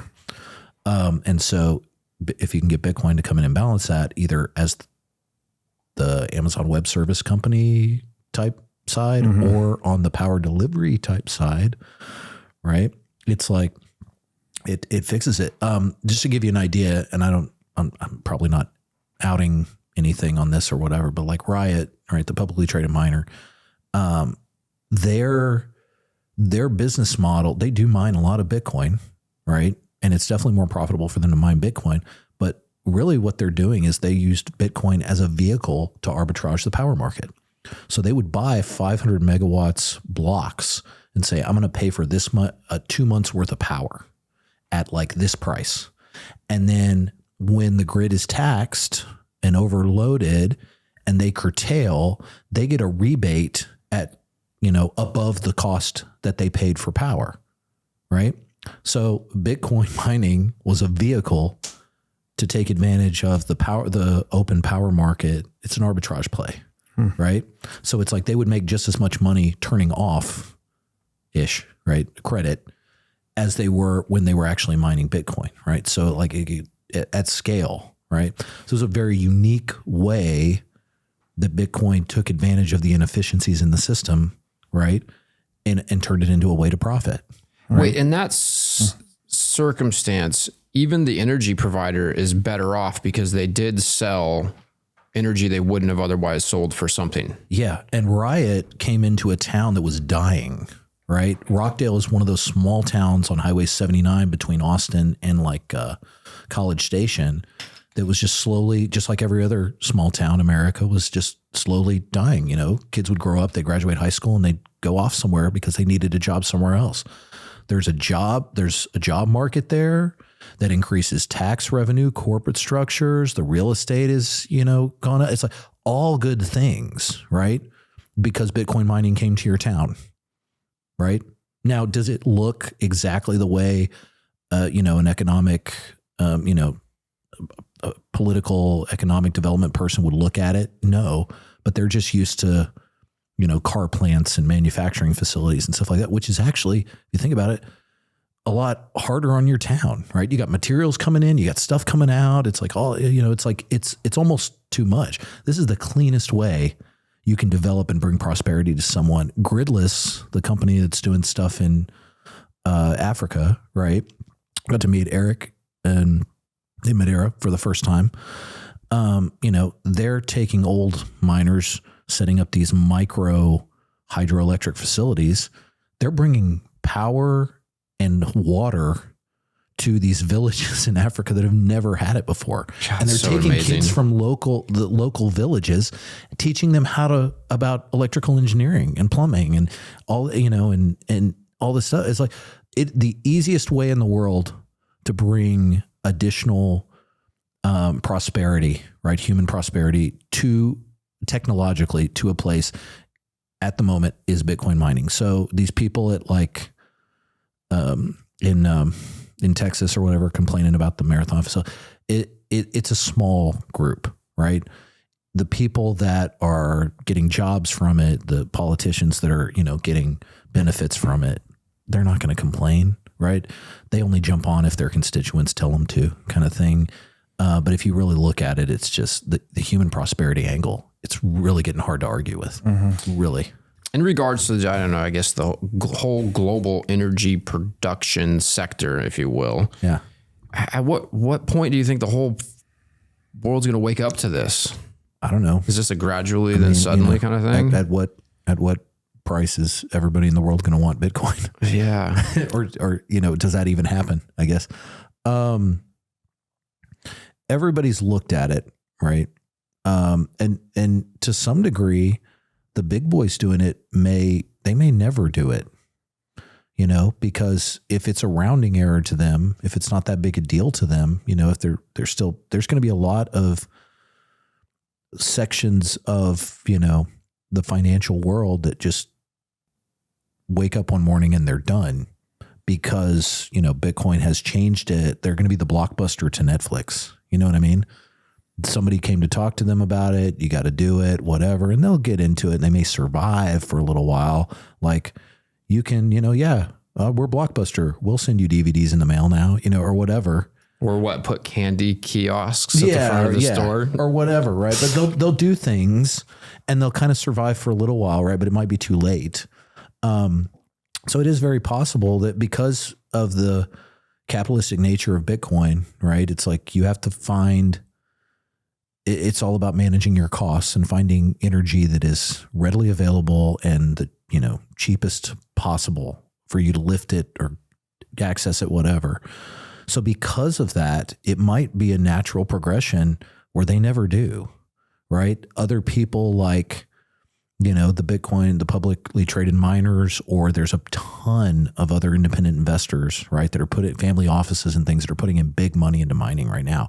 Maybe they become the future of mining, and the big, you know, oil and gas industries, or there's a few families that are like at the source, right? That like own all the wells and stuff or mineral rights.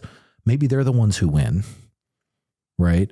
And the traditional oil and gas industry goes away. It looks completely different, you know? That's a very good possibility. The same way that I think these people jumping on board now, massively accumulating Bitcoin, you know, MicroStrategy, these other Bitcoin treasury companies, you know, I don't think it's all a little silly. And, you know, I can't claim to know what's going to happen with those, but I feel like anyone who has a large amount of Bitcoin in the future will end up being like the bank or something that looks kind of like it, you know.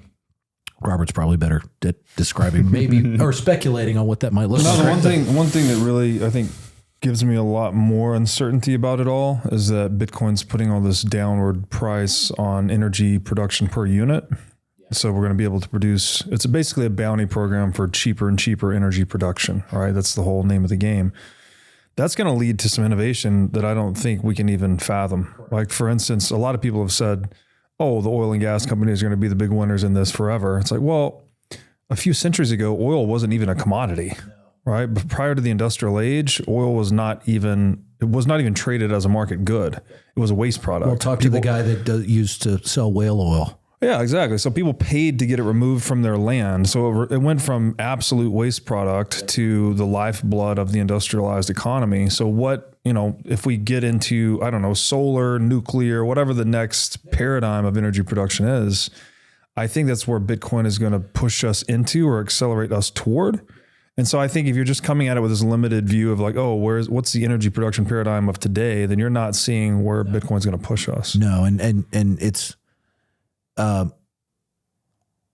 saw something on the internet. I don't know what the validity of it is, right? But like, I remember seeing something at one time, somebody saying that the U.S. Army at one point had created a nuclear powered Jeep. It was a tiny nuclear reactor in a Jeep, and that Jeep drove all across most of Europe during World War II. Right? Did the inventor shoot himself in the back of the head 3 times? He did. No, I don't know what happened to it, but like the Jeep's gone. Like nobody knows where it is. And you're like, they basically created, a mini reactor and a vehicle that could run on that mini reactor without refueling forever. Wow. All you'd have to, it's like the electric car, with an unlimited battery. All you ever have to do is rotate and change the tires. Mm-hmm. With that said, do you think it's likely or probabilistic that Bitcoin helps encourage us to use more nuclear? Because we're doing crazy things like these solar farms are killing whales and, or wind farms are killing whales. These solar farms are causing issues with heating up the earth and hurting the soil ecology. And, I'm not an energy specialist by any means, but, this whole green energy movement seems flawed to its core in a lot of ways. Yeah, I love... it's kind of funny. I love Jeff Booth, right? And I was listening to his book and I got to the point on green energy and solar and stuff. And I was like, he's wrong, right? It's like, I'm the meme with the guy with a bunch of swords pointed at him, right? Jeff Booth is wrong, right? But it's like, the incentives are there. My hope is that Bitcoin cleans out and levels that playing field to where in my opinion, right now, the only reason solar and wind is anywhere is because of the fiat system. Subsidies. Mm-hmm. It's not even subsidies. It's like literally the government saying, and subsidizing means you are picking up the slack. There's nothing productive that would make any financial sense to just go out and build a wind farm or a solar farm. That's not a subsidy.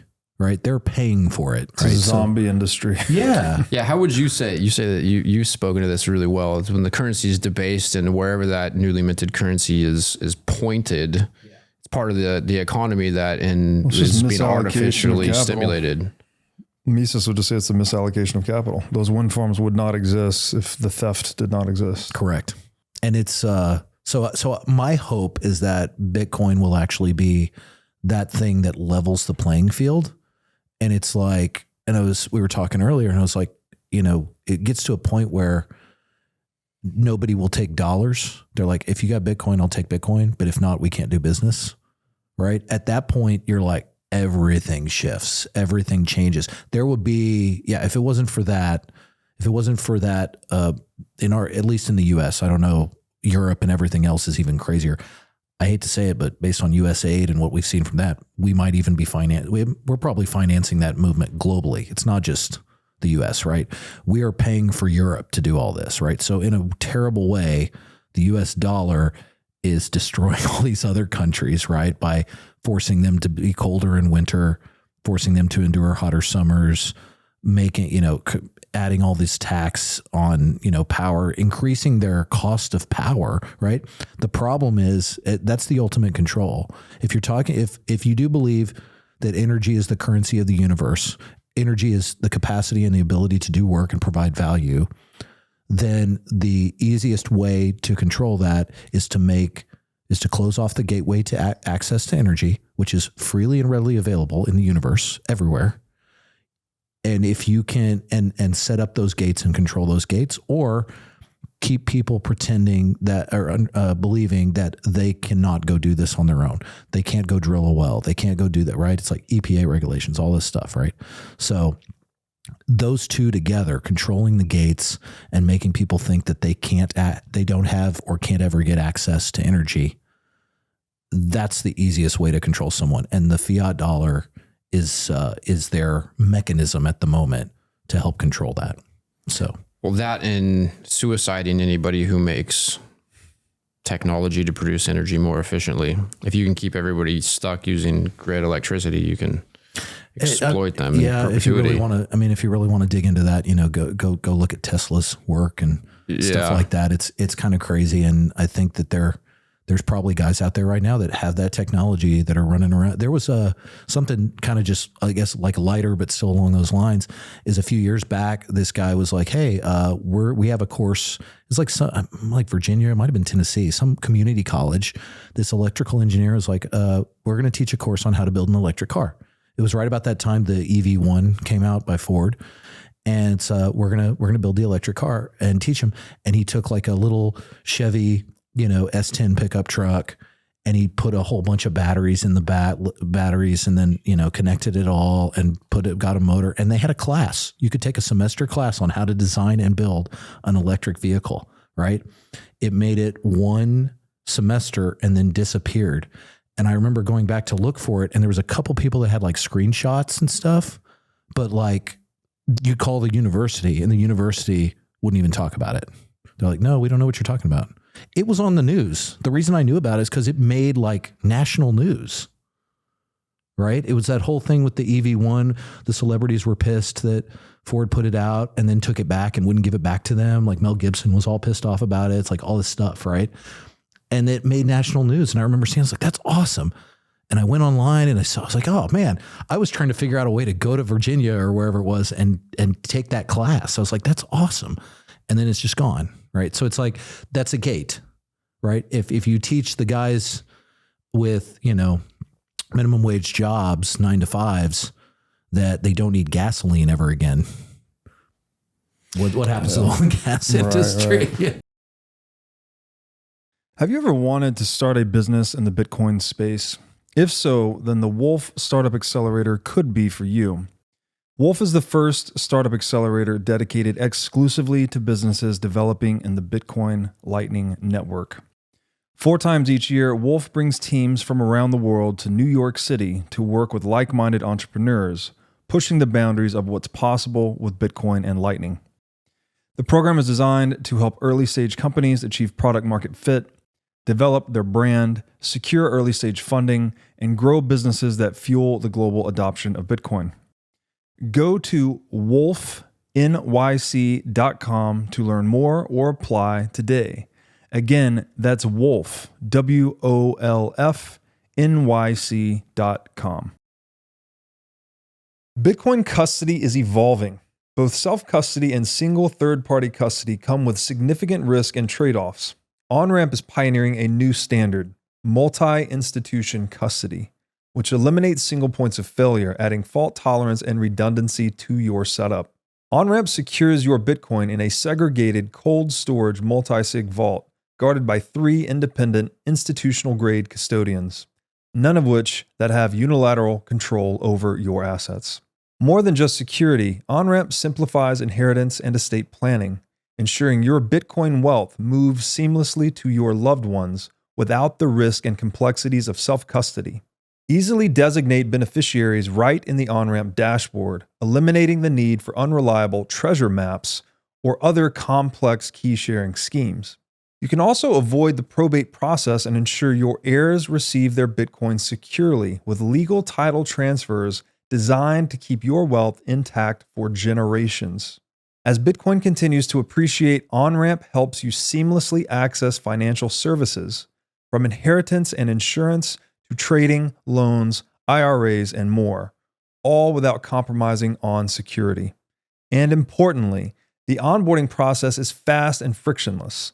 I set up my own Onramp account, and it was far easier than dealing with hardware wallets or traditional self-custody setups.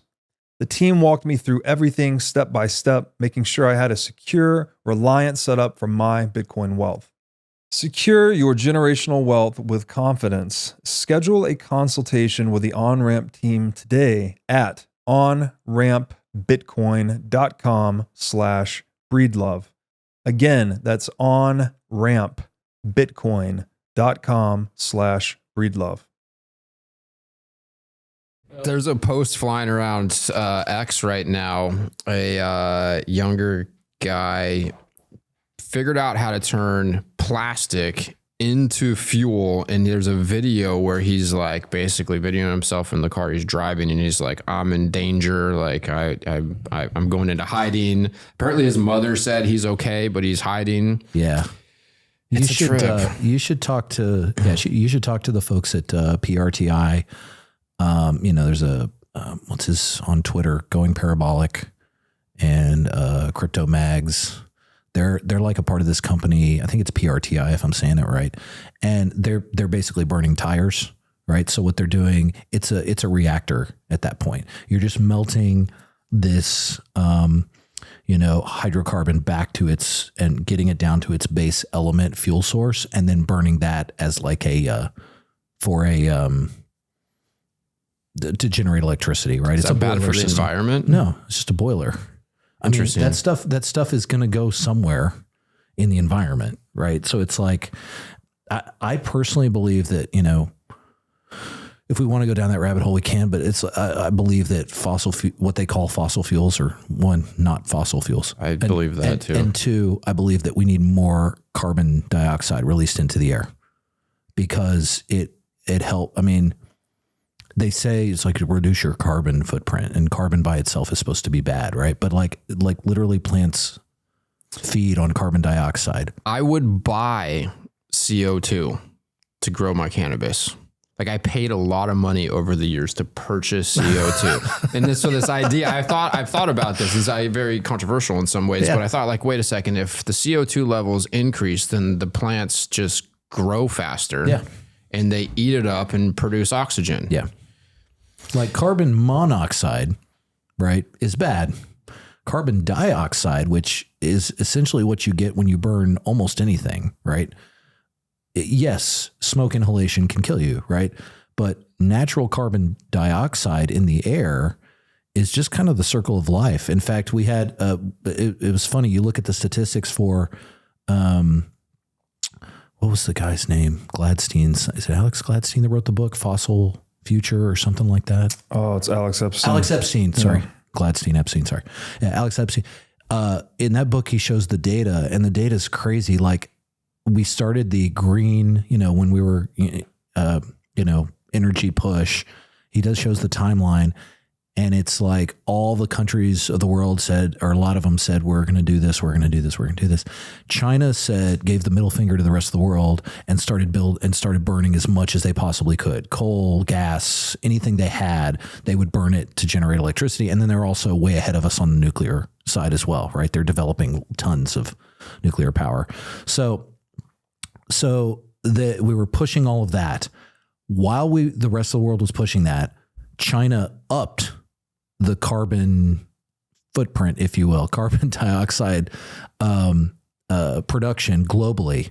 It actually went up while everybody else was trying to cut, right? They went up, and we saw the largest increase in global vegetation over an 8-year time frame than we had seen the previous 250 years when they'd been tracking it. So 8 years. That's very interesting, because that's like a market feedback mechanism built into the environment, right? If we increase CO2, we're just going to increase the plant life. It's going to increase the oxygen. So there's this dynamic equilibrium taking place. Yeah.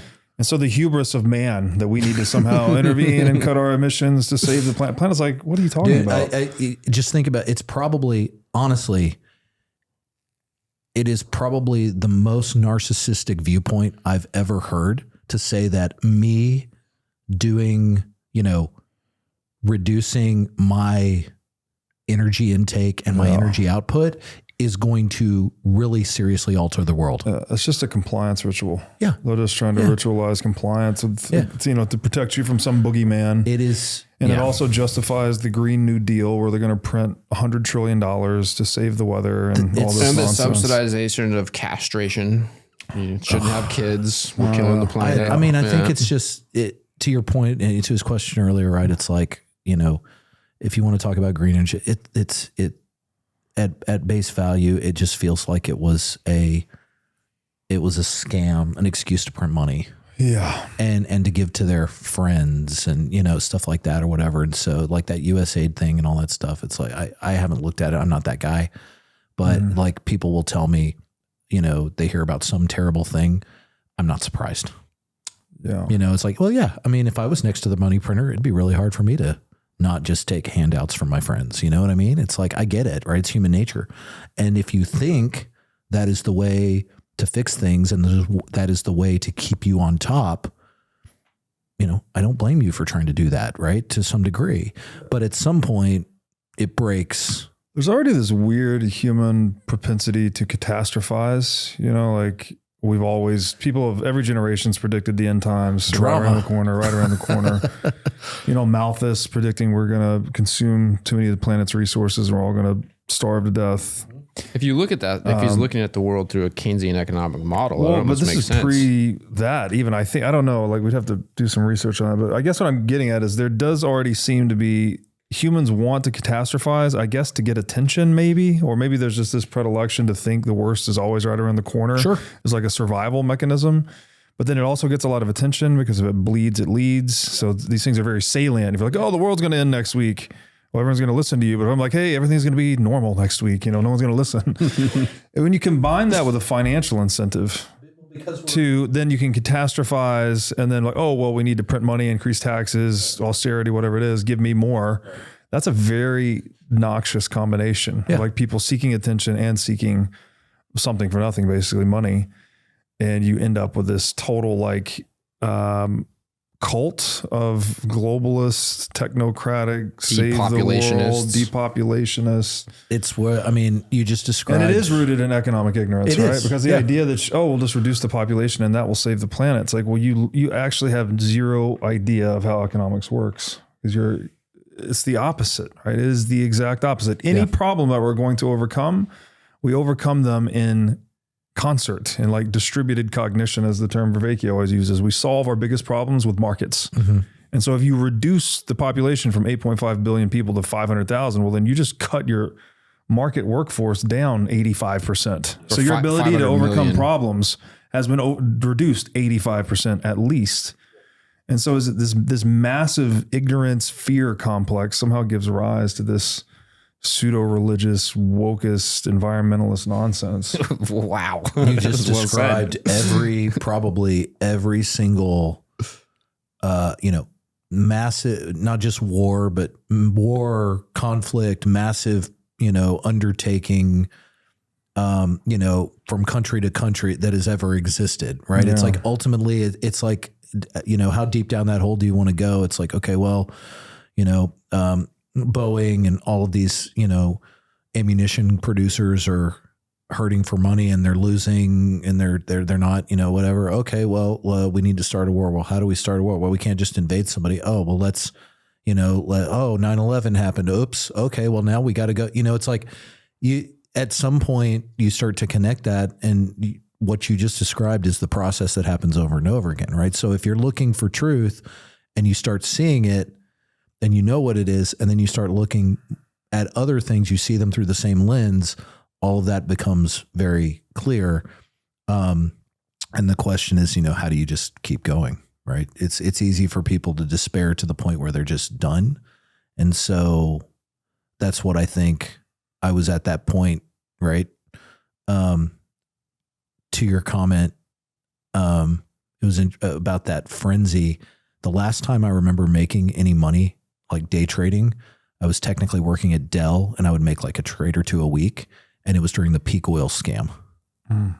Like I would wait, the oil sands, Canadian oil sands were running because they're like, oh, if we shoot super hot steam through this sand, we can extract the oil. And that was true. If oil was $200 a barrel, at $50 a barrel, it's not economically feasible. But somebody started, it's like, oh, peak oil, we're going to run out of oil. And I was like, are we? I think as long as the planet's spinning, we're still going to keep getting oil. I don't know. That was a big thing for a while. I remember reading a book, Your World is about to become a whole lot smaller basically saying that, oil was going to run out. And so all the global supply chains are going to collapse and we're going to have to revert back to localism and all of this stuff. And well, the Y2K thing, right? Yeah. It's like prep companies loved that. Yeah. It's like all the MREs were flying off the shelves, for all the Y2K preppers. It was and it turns out it wasn't a hard fix at all. I don't think we can do anything about this human propensity to catastrophize, but you could at least remove the financial incentive to overblow it by eliminating fiat. But people are always going to just come up with these nonsense, hyperbolic opinions about what the future holds.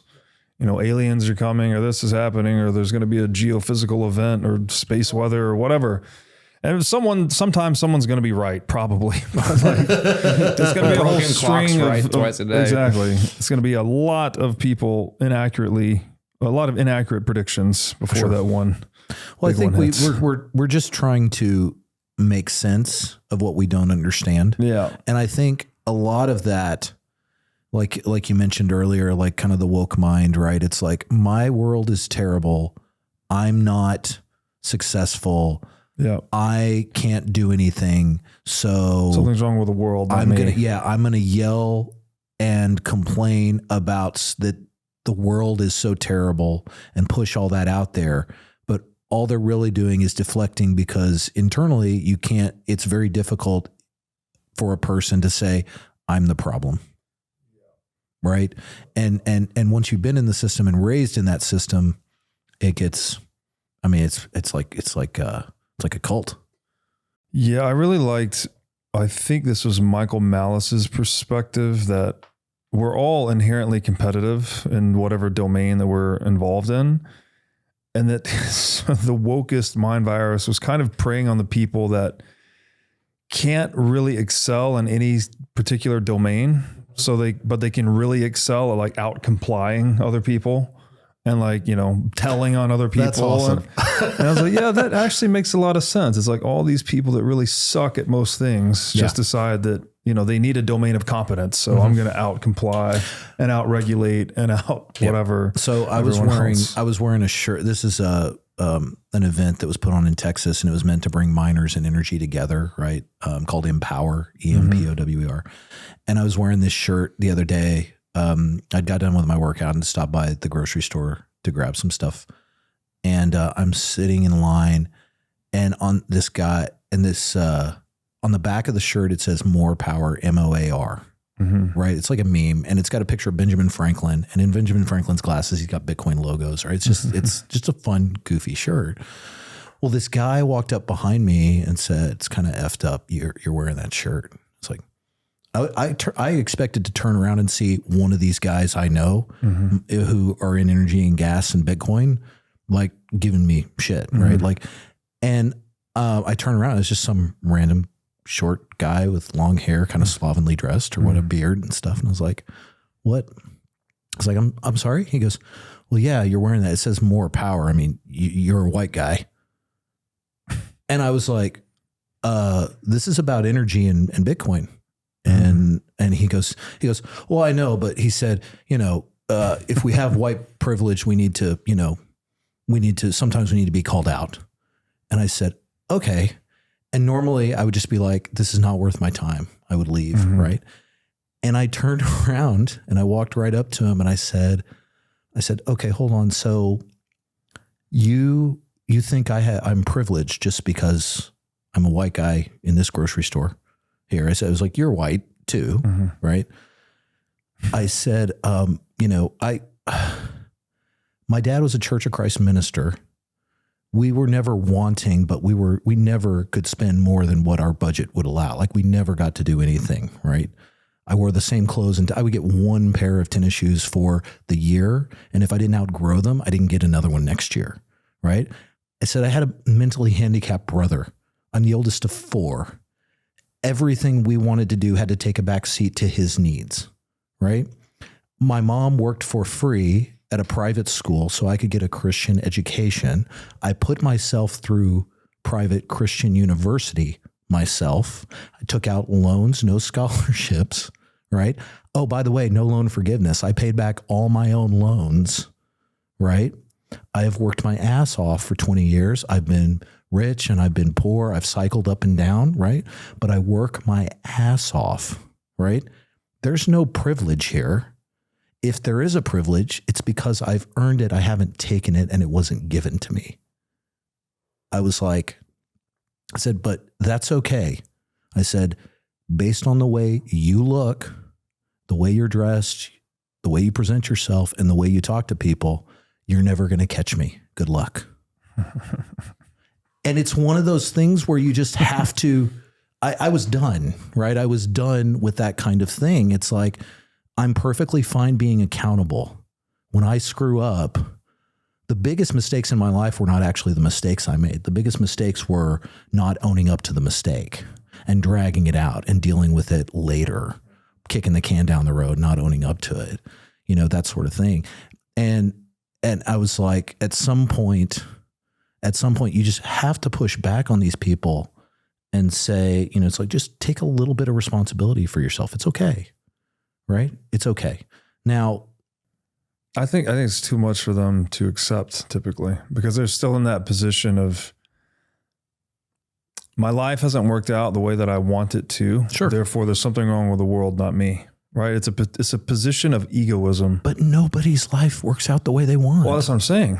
But if you go out blaming the world rather than taking responsibility for yourself, then you end up in that type of position where you're talking to someone in a grocery store about their t-shirt. You're picking a fight over someone about their t-shirt. This is what you're saying. Every time I hear someone say a line like that to me, I just say, PSYOP victim confirmed. You are it. You are the victim of the PSYOP. You're the reason it works. Yeah. Is because of your own mentality and your refusal to take responsibility for yourself and your actions and your results in the world. Well, that's the one thing they can be good at. It's like you were saying earlier, right? It's like you can, I cannot be good at me. Mm-hmm. But I can be good at pointing out how bad everybody else is. Yeah. Right.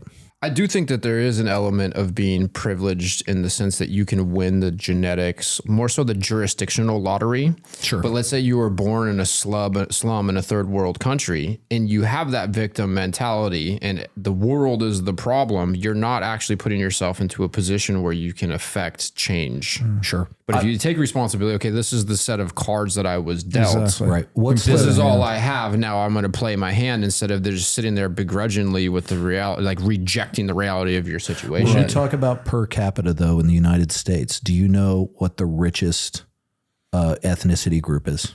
No. It's Asians, specifically from India or that area. Most of them grew up in that place that you're talking about, right? It's actually got nothing to do with where you come from. Some people choose, and I nobody knows really how the switch flips and who decides, right?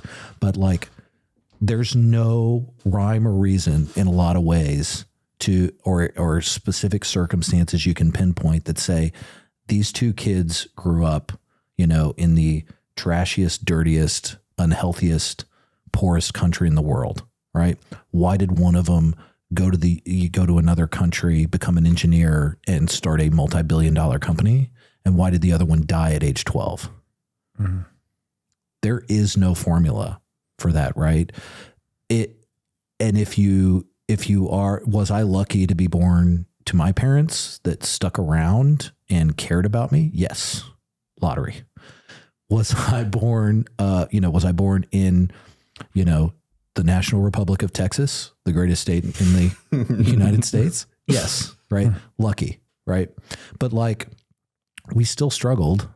It was a different struggle. Right. But it was a struggle. It's all relative. Right. And then you see, and like, I used to look at myself and think, man, why am I not more? Right. It's like, I never took that for granted. That's not privilege to me. That's blessings, because I started from a better place. Privilege means the way they use it. When they say it, they're taking, and you've talked about this a lot, about the way we use definitions and words. They're turning that word for an evil use, right? A privilege, when I was growing up, people used to say, hey, that's not a right, it's a privilege. If you don't earn it, you don't get to keep it. That's how it should be used, in my opinion, right? It's the same thing with tolerance. They're like, why are you so intolerant? I said, well, because that's bad and I don't like bad things, right? Tolerance is not intolerance is not an evil word. Intolerance means I don't put up with bad things. Boundaries. It's the privilege word in the context of white privilege. It's being invoked as though it is some type of exception to the rule. Yeah.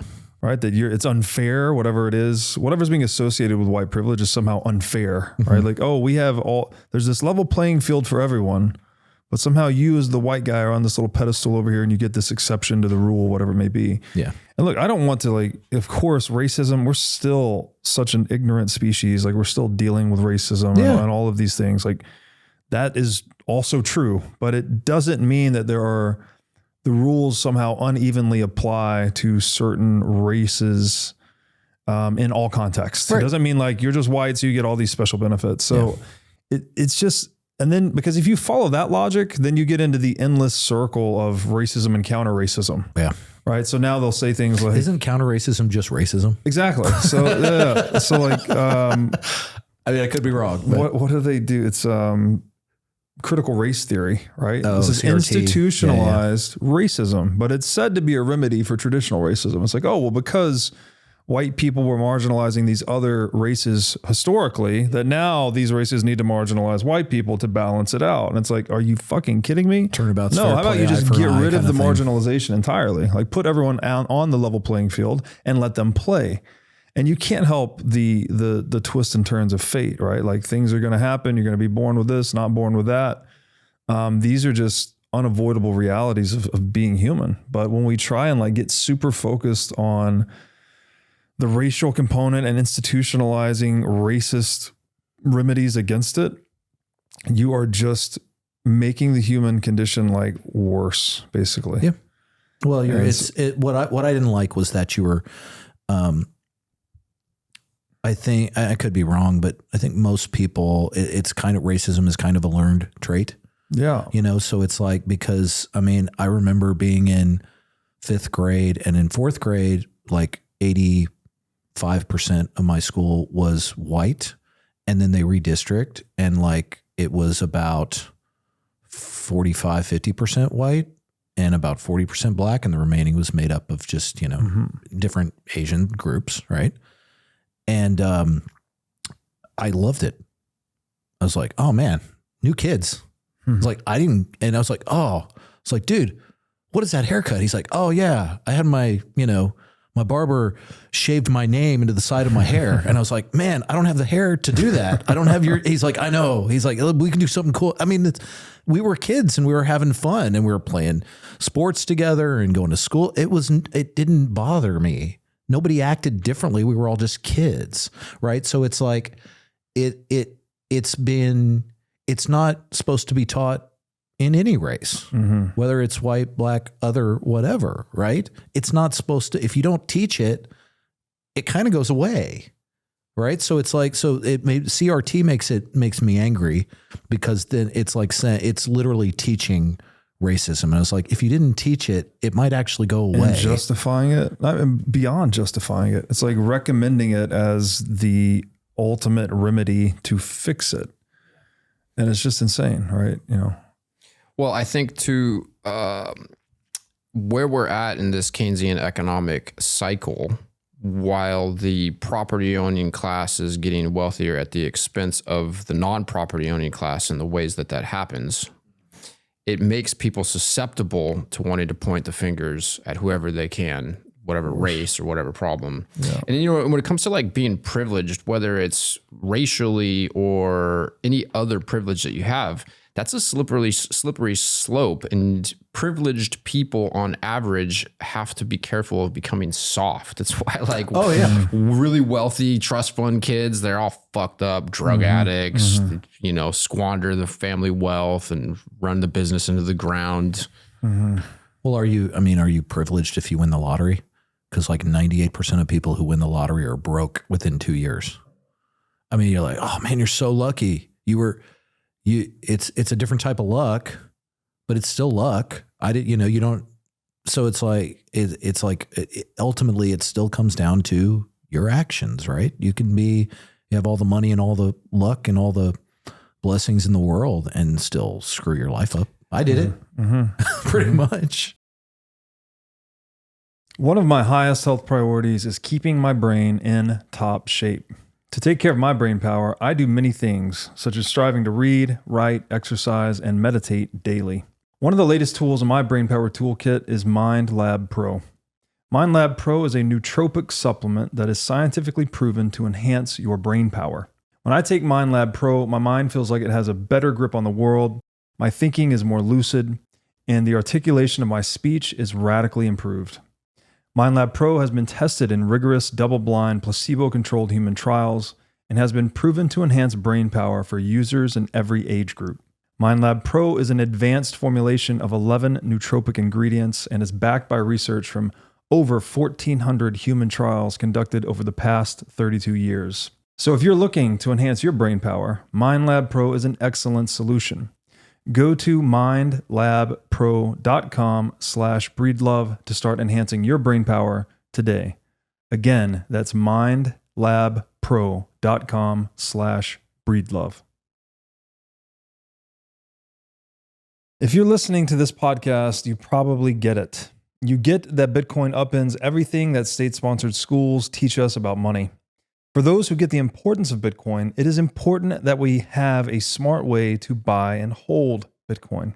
My friends at Coinbits, the oldest Bitcoin-only exchange in the United States, have pioneered the concept of roundups, which converts your spare change into Bitcoin.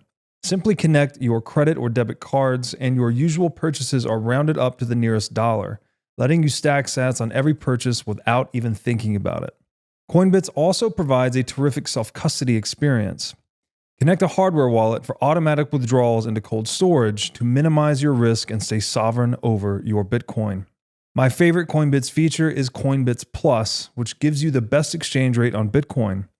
It even gives you real-time feedback on how well you are doing on your savings plan. With Coinbits Plus, power users can save more money to buy even more Bitcoin. All that, plus peer-to-peer cash and Bitcoin payments, target orders, price alerts, and more means Coinbits can help you do almost anything you need to do with Bitcoin. So go to coinbits.app/breedlove to sign up today. Again, that is Coinbits, BITS.app/breedlove. I got a random thought that just popped into my head. Maybe this is a question for both of you. There's the saying that if you were to redistribute all the money in the world equally, it would end up going back into the same hands. On a Bitcoin standard, do you think that that's the case? You go. I don't believe in the initial statement.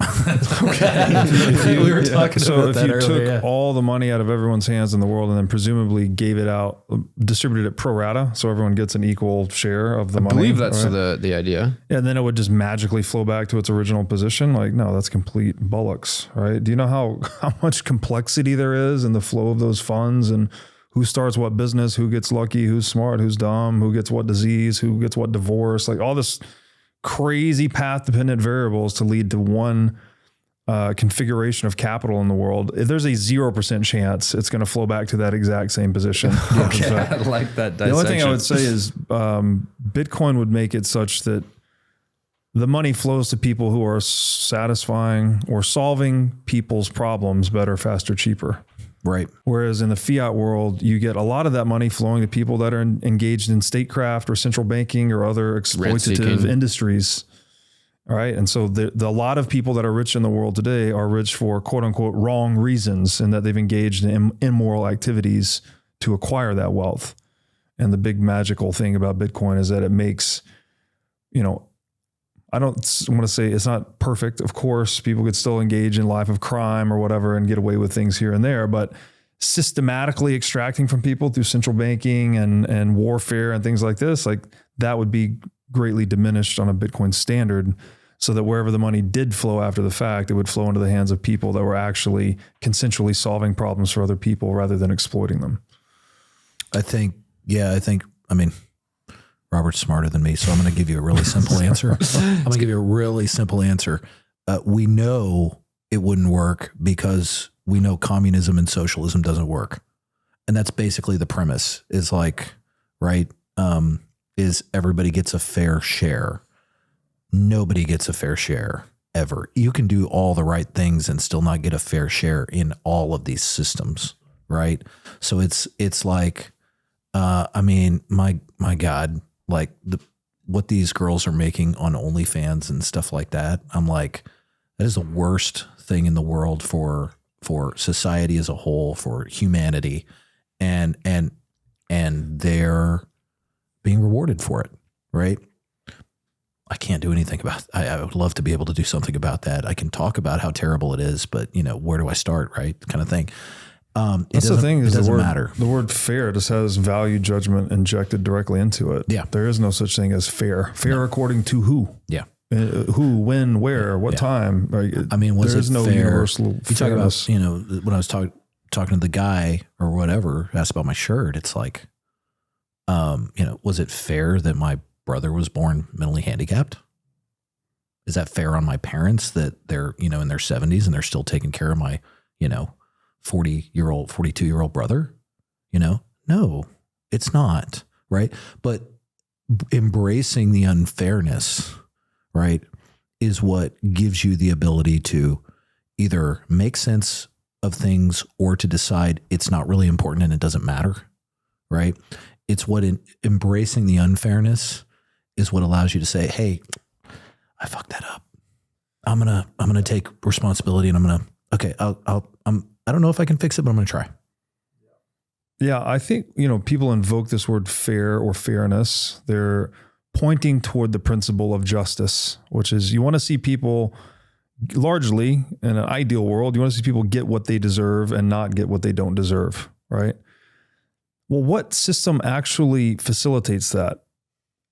There is nothing, right? Again, it's okay. Again, you're back into this world of value judgment. Deserves according to whose opinion, and doesn't deserve according to whose opinion. The only thing you can do is create the level playing field, the fixed rules, right? So that my actions, I tend to bear the consequences of my actions as much as possible, as do you and as does everyone else. So if you do fuck up, well, then those consequences flow to you. And it is up to you to take responsibility for the fuck up and to resolve them. So you're not ever going to get to this, again, equality of outcome is completely bollocks, obviously, right? Also equality of opportunity. We're all born in different places, different genetics, different times, different places, different twist of fate. The only equality that can actually deliver any sort of fairness is just the equality of the rules. So when we sit down to play a game, we sit down to play poker or basketball, like we play by the same rules. Or Bitcoin mining. Right? We're not going to have the same outcome. We're not going to have the same opportunities, right? Yeah, I'm going to win the game, you're going to lose the game, or vice versa. Or you're going to hit the 3 and I'm going to miss the 3, right? Or I'm going to twist my ankle and you're not. There's all these things that are going to happen. But the one thing that didn't change was we played according to fixed rules. And that maximizes or optimizes the opportunity for fairness to emerge, even though it does not manifest as equality of outcome nor opportunity. From that aspect, I like that, because from that aspect, fairness is your own individual choice. You can't force it on anything. You just have to decide, you decide the rules you want to play by. Yes. And if you decide to go against the rules and it's unfair to everyone else, you have to deal with those consequences, even if you don't like them. That's right. So it's like it's skin in the game. The only way laws or rules work is if we choose to follow them, right? This is also, in a weird way, it kind of took me full circle. When you were talking, the reason that you're saying it's like, fair to what, right? This is why I'm a Christian. This is why I believe in Jesus, that he was the Son of God, that he did die for us, all this stuff, right? Because ultimately, if I don't understand what's right, that's my ruler. I can go back and lay out the ruler and say, oh, I want to do this. Oh, nope, it doesn't measure up. I can't do it. Or I want to do this. Yeah, he says I can do it, right? That kind of thing. It's what I like about Bitcoin, mathematics, and physics. You either play by the rules and you agree with them, or it doesn't work, right? Yeah. It's the rule. It's the ruler. It's the standard, just like Christ is a standard for behavior. Yeah. Right. It's like you measure your behavior against that standard. Yeah. And when you deviate, you deal with the problems and they're your fault. Yeah. Right. Can he still, can bad things still happen? Yeah. Bad things will happen. Right. Just because you're trying to do the right thing doesn't mean, it's always going to work out for you. Right. Bad things still happen. Right. It was, 2012 and I got laid off from this job that I thought I was going to have forever. I loved it. Right. I'm so glad it happened, but it took all this time. Was it fair at the time? Maybe not. Right. But like, it got me to where I am. So it can't all be wrong, So what were you saying last night? It's like, I'm always exactly where I'm supposed to be. Yeah. Whether it's good or bad, it's like, I'm always where I'm supposed to be. I'm supposed to learn something or I'm supposed to appreciate it and feel good. But wherever I am, I'm supposed to be there. Yeah. It's either a moment that's confirming that what I did worked, or it's affirming that what I did didn't work, and it's providing that contrast, strengthening my understanding of what I do want versus what I don't want. And it's just that, I don't know, glass half full. Sure. I appreciate that perspective. For me, it's a little more neutral, where I try and just be non-resistant to whatever is, like whatever reality is presenting to me. Well, typically it's the bad stuff that we want to resist. Like, oh, not this, not that, fight it. But you do have to come to terms with it. You need to accept what has happened, right? You've gotten sick, you've gotten laid off, whatever the thing is you don't want to hear. Yeah. And the more quickly and more deeply you come to terms with it, actually puts you on the right footing to deal with it. If you're in denial or you don't want to acknowledge it, and you want to bury your head in the sand or drink alcohol, whatever the thing is, to not come to terms with it, you're just making it worse, basically, because reality is not going to change, right? Like, it can change if you go and do something about it, but if you just ignore it, well, then it's not going to. Well, that's change. What I did for from March till October of 2019, right? Yeah. I just ignored it. Nothing got better. Yeah, it all got worse. And if I'd started initially earlier, maybe it still could have been bad, but it would have I could have minimized it, it wouldn't have been as painful. Right. So it's like all of those what ifs, but it doesn't matter. Maybe I needed that. I needed a swift kick in the teeth to realize, I don't ever want to make that mistake again, ever, so I don't know. My dad used to tell me growing up, and I hated it. He'd be like, there's opportunity in everything, Eric. There's opportunity in everything. That sounds familiar. Oh my God. it rings in my head all the time. I'm like, anytime I run into some sort of challenging circumstance, I'm like, okay, what's the opportunity in this? Yeah. Like, there's pops talking in the back of my head. So we're coming, short on time here, but I wanted to ask you, since you know more about the mining industry than I do, what do you think about nation state mining? I've thought a bit about this. Trump, he wants to drill, baby, drill. If we're drilling, we're going to be flaring.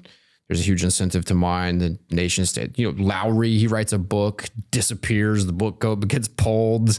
Like, do you have any ideas on what could be, awesome. There's definitely stuff happening behind the scenes. At least I like to think so. Yeah. Do you have any thoughts on the United States government getting involved in mining, subsidizing it, secretly mining it, and pulling technology out of Area 51? Hash rate goes through the roof. Yeah. There's all sorts of crazy stuff that could happen. If you're out there listening, Jason, come back. I remember, I had to download, I couldn't afford the book when it got pulled, and people were selling copies or whatever. I had to find a pirated PDF. I printed out a PDF because I was old school. I wanted it. Did you read it? Yeah. I never read it. Yeah. I listened to the Lowry series. Yeah. And then every other episode with him. I think you can find it on Audible now, for free. You can just go on, someone posted it on X. It's audio files or whatever. But, man, I don't have a lot of, vision into, if that's actually happening in the background or whatever. But what was it? Andreas Antonopoulos had a great little 2-minute rant where he talked about that, when it talked about when people were still, they were worried about a 51% attack. Right. And they would ask him, and he was speaking, and he said something, I'm going to screw the quote up, but it was something along the lines of, the amount of hash rate that is, and this was a long time ago, so the hash rate network was so much smaller, right? It's triple the size now. He said the amount of, chips, money, and access to power that it would take to actually do this would require an immense amount of coordination, a long-term commitment, probably debasing their own currency, in order to actually get the resources to build enough of a network to attack the Bitcoin network at a 51% ratio. And what they would after all of that, what would probably end up happening is maybe they would initiate one single double spend. So like one Bitcoin transaction would be doubled, right? But the problem is when you do that, it would actually fork the chain, right? You would have this one chain that looks like this, and then the other chain that looks like this. So eventually, everyone running the nodes would take a look at the previous chain and they would notice, oh, this transaction is doubled, right? So they're eventually going to go to the fork that is the real chain, right?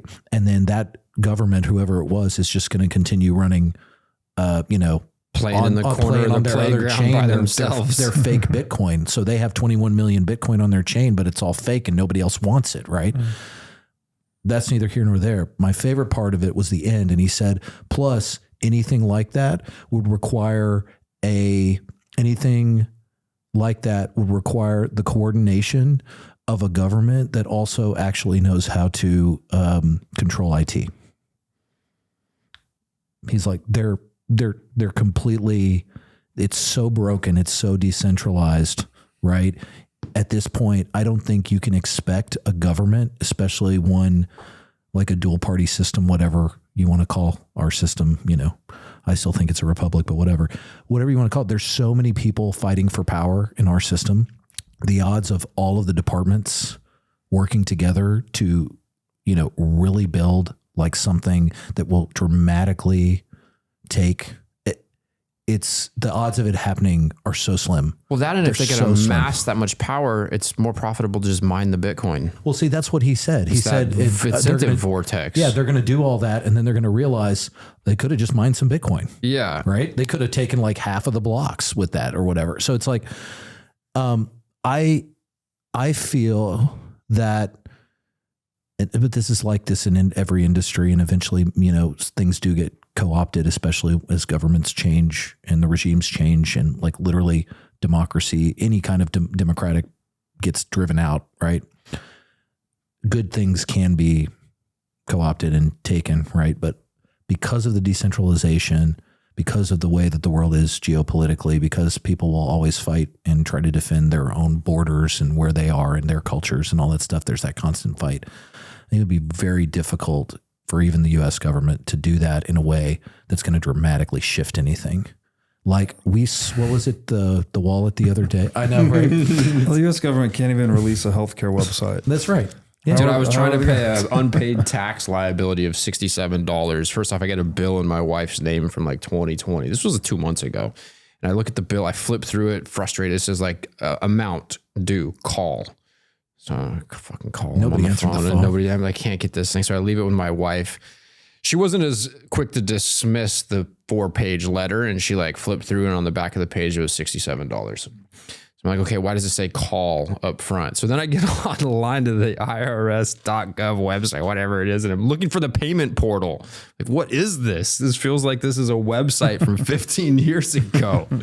I can order Tallow lip balm with my Spotify or whatever, the Shopify app with one click of the button, and it fucking shows up in my house 24 hours later. Like, why can't the United States government have a website that that's functions? The thing. It's bureaucracy breeds inefficiency.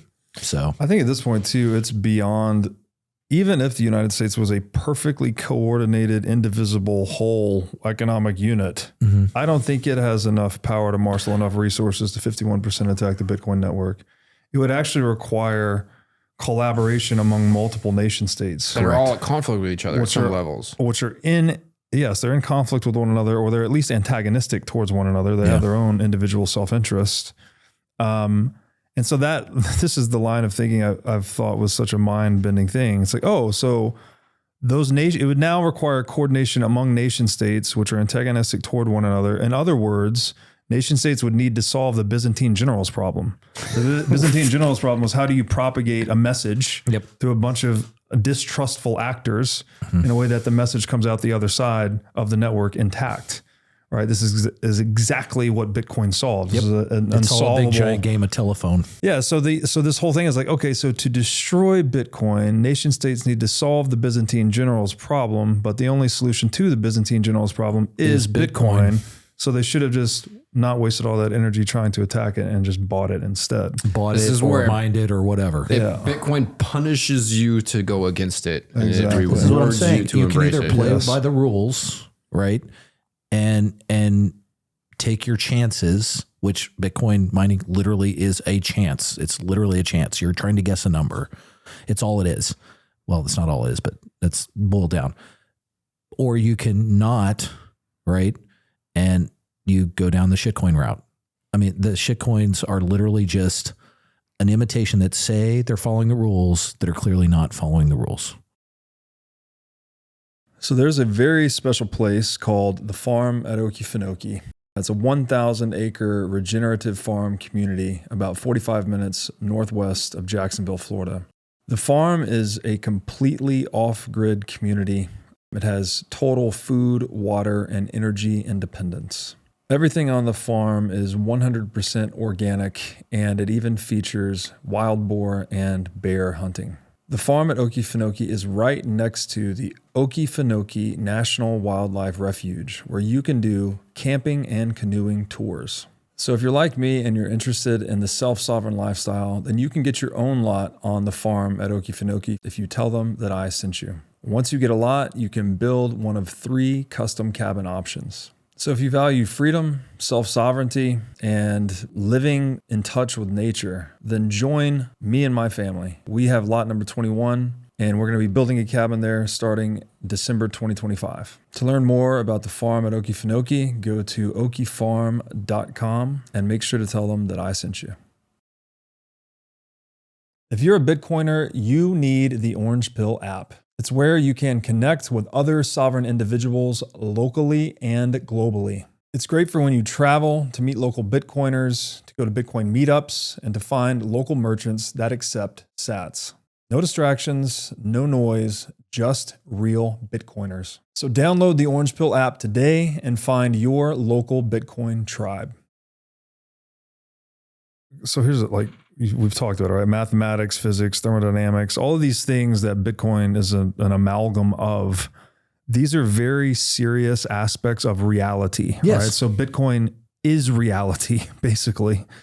Rand has this amazing quote, and I'll sub out the word Bitcoin for the word reality in her quote. She says, "You're free to ignore Bitcoin, but you're not free to ignore the consequences of ignoring Bitcoin." She used the word reality instead of Bitcoin. Who is this that said that? It's Ayn Rand. Oh. But it's like, you can ignore it and you just can pretend, it can pretend gravity's not real, right? I can jump off the 10-story building and flap my arms and pretend it's not real. Well, yep. I can do that. I can ignore it. I can't ignore the consequences of me going splat. Yep. Right? Like that's a reality that you can't avoid because gravity doesn't care about your opinion of it. And Bitcoin is very much the same.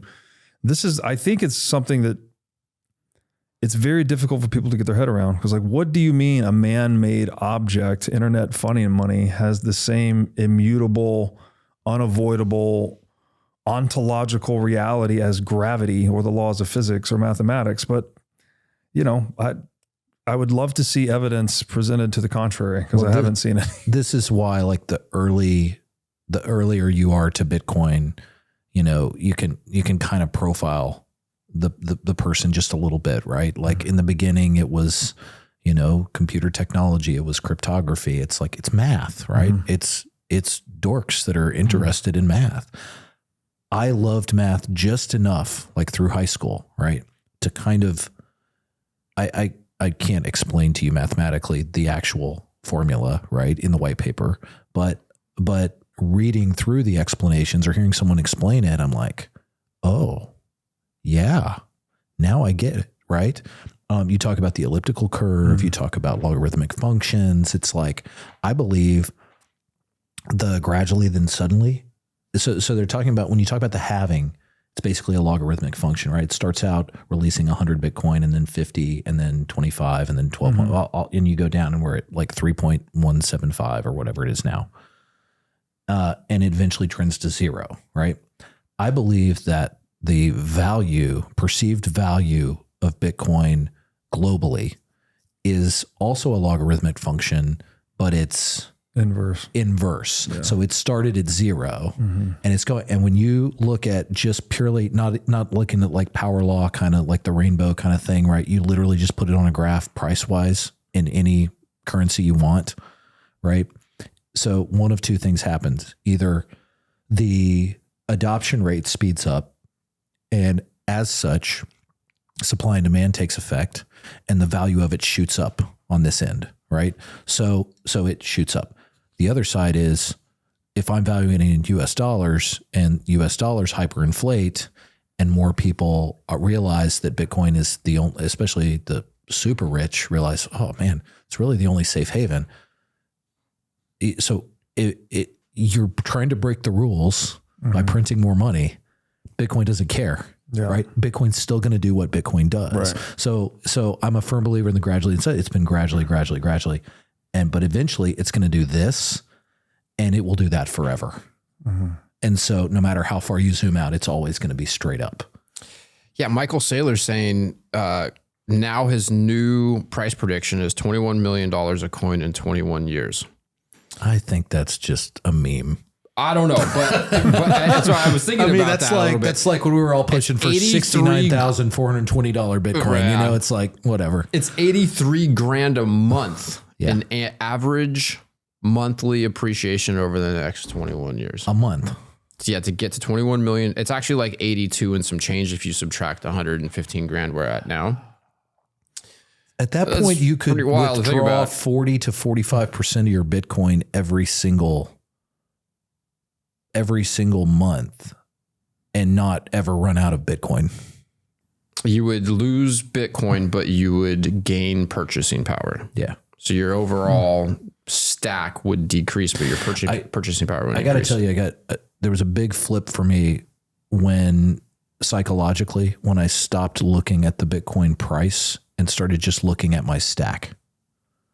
Like, I was like, oh, my purchasing power has gone up. That's great, right? And then one day I looked and I was like, oh man, yesterday I had, in this wallet I had like 0.7 Bitcoin. Now I only have 0.5.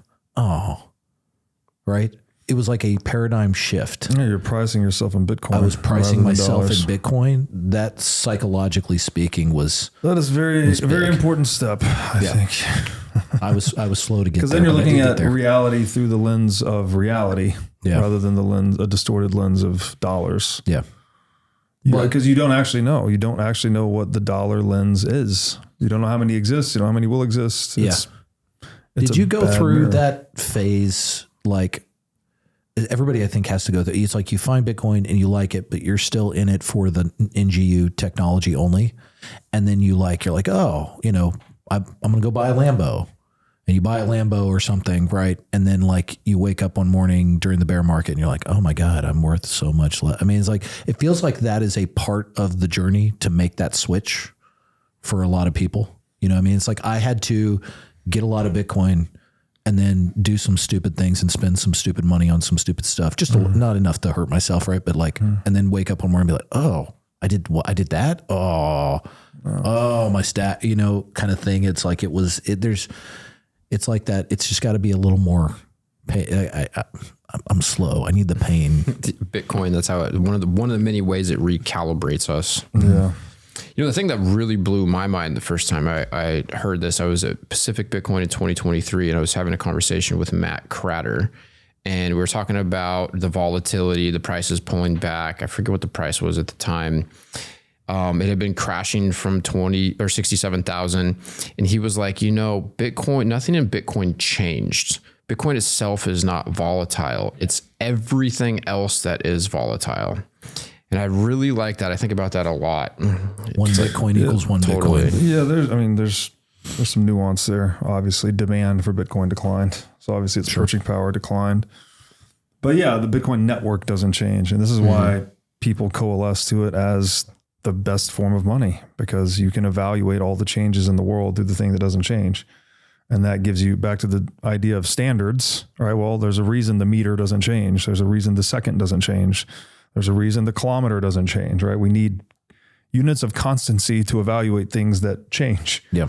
So Bitcoin gives us that for sure. But that doesn't mean that okay, the purchasing power of Bitcoin goes from $100,000 to $20,000, that, well, nothing actually changed. It's like, well, yeah, something did change. The demand for Bitcoin declined significantly. That's why it doesn't buy you as much as it did 12 months ago. Yeah, that makes sense. So I love, it's actually one of my best, best reposts on X was, Preston Pish talking about the valuation of his home. Right. Mm-hmm. And it's like, 8 years ago, it was worth like 300 Bitcoin. And now and then it was worth like 50 Bitcoin, and now it's worth like 4 in 8 years. Right. Mm-hmm. So it's like when you are able to completely flip that perception, right? Yes. You also realize your life is getting more affordable every day, which is kind of it. That was the psychologically freeing point. Yes. And now it's like, okay, yeah, I did make a bad decision. Maybe I cashed out a little Bitcoin that I shouldn't have or something, right? Just a little. Okay. It's okay. It's, over time, I'm going to recover because it's Bitcoin. It's still going to be Bitcoin. It's still going to keep doing Bitcoin. It's Bitcoin. As long as it exists, probabilistically speaking, it'll be the best place to put your energy. Yeah, that's an interesting statement too. Like, what would it take to, I get normie questions. It's like, well, if the internet dies, what are you going to do with all your Bitcoin? And I'm that's a good question. Actually, it's like when people say, won't government disallow it or stop it? It's okay. Well, what the equivalent question is, what would it take to turn the internet off everywhere forever? Correct. Not just turn it off temporarily, not just shut it down for even a few weeks. You need to shut it down completely forever. It's like, or electricity. How do you turn off electricity everywhere forever? That's the equivalent question to catastrophe. That's like a meteor hitting the planet. Yeah. It's like, when I get into that conversational topic with people, I'm like, well, I would think that the first order of business, let's say we had a solar flare, an EMP, would be to get back online. The whole world runs online, and they're, wow, you want some gold. I'm not so fond of gold at this point in my journey. And I'm like, no, what are you going to do with gold? Like, I think you need lead. In that situation, I'd rather have a bunch of 5.56 and 9 mil than some bricks of gold. Yep. Yeah. It's that's what my favorite thing to just say is, well, how would you spend your dollars?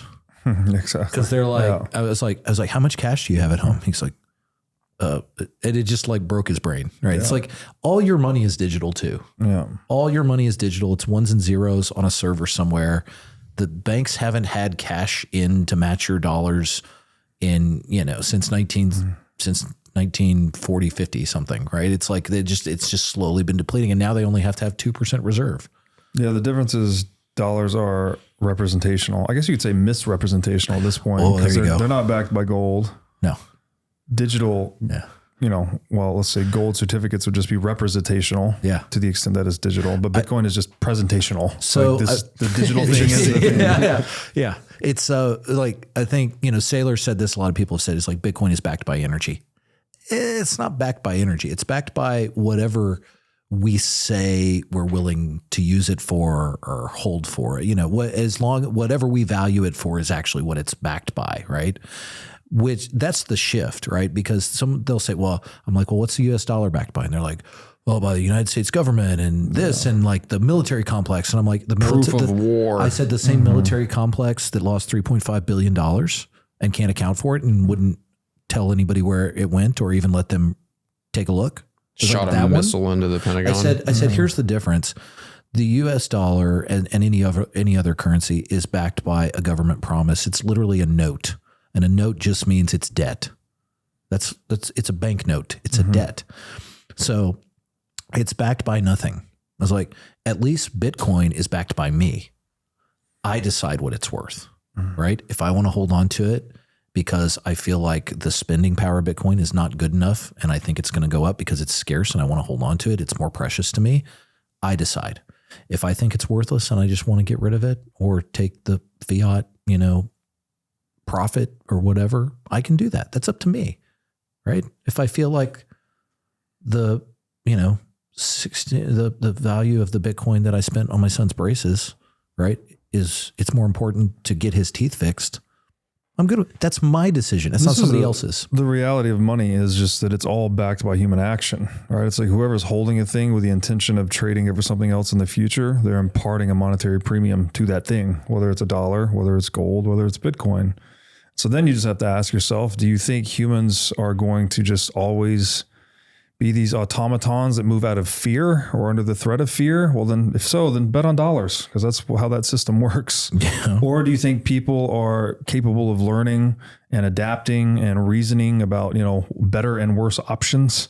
Well, then you should probably bet on Bitcoin, because Bitcoin is the best option of all the monies available to us. So this whole argument about, is it backed by the government? Is it backed by this? It's backed by human choice expressed through human action. All of them. Every money. I think if you wanted to nail it down to just one thing, you would say that was good. That was good. If you want to nail it down to like a single thing, you say math. You could say math and physics, right? Yeah. But it's like, but you're absolutely right. It's I get to decide what it is or isn't worth. Yeah. Which in concert with everyone else. Yeah. Like it's not a unilateral decision. Obviously, it's a trustless. Yeah. Trustless system. It's a game, man. It's a game. Just like we don't get to decide the definitions of words necessarily. We come to that. We arrive at that conclusion together. Mm-hmm. Schilling point. Yeah, exactly.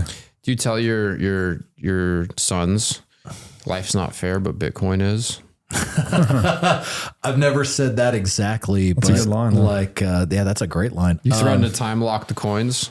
I do that to my 3-year-old. It hasn't quite got effect yet. So, Dad, I don't know what you're talking about. So my boys they started saving kind of along with me. I started they started using Cash App really early, and because it's easy. And so I said, okay, well, my first DCA was in Cash App when I first started. I didn't know where else to go. So I was doing that and getting them to do it. And like my 18-year-old, he took a trip this summer, went over to Asia for a while with a family, and he dropped $1,400 in Bitcoin or whatever, and came back, and it had run up from like 90K to 120K. He's like, "Oh, Dad." I was like, "How much do you have?" Or whatever. He's like, "Oh my God." It's like I want to instill that into them, to be like to teach them to do it on their own, right?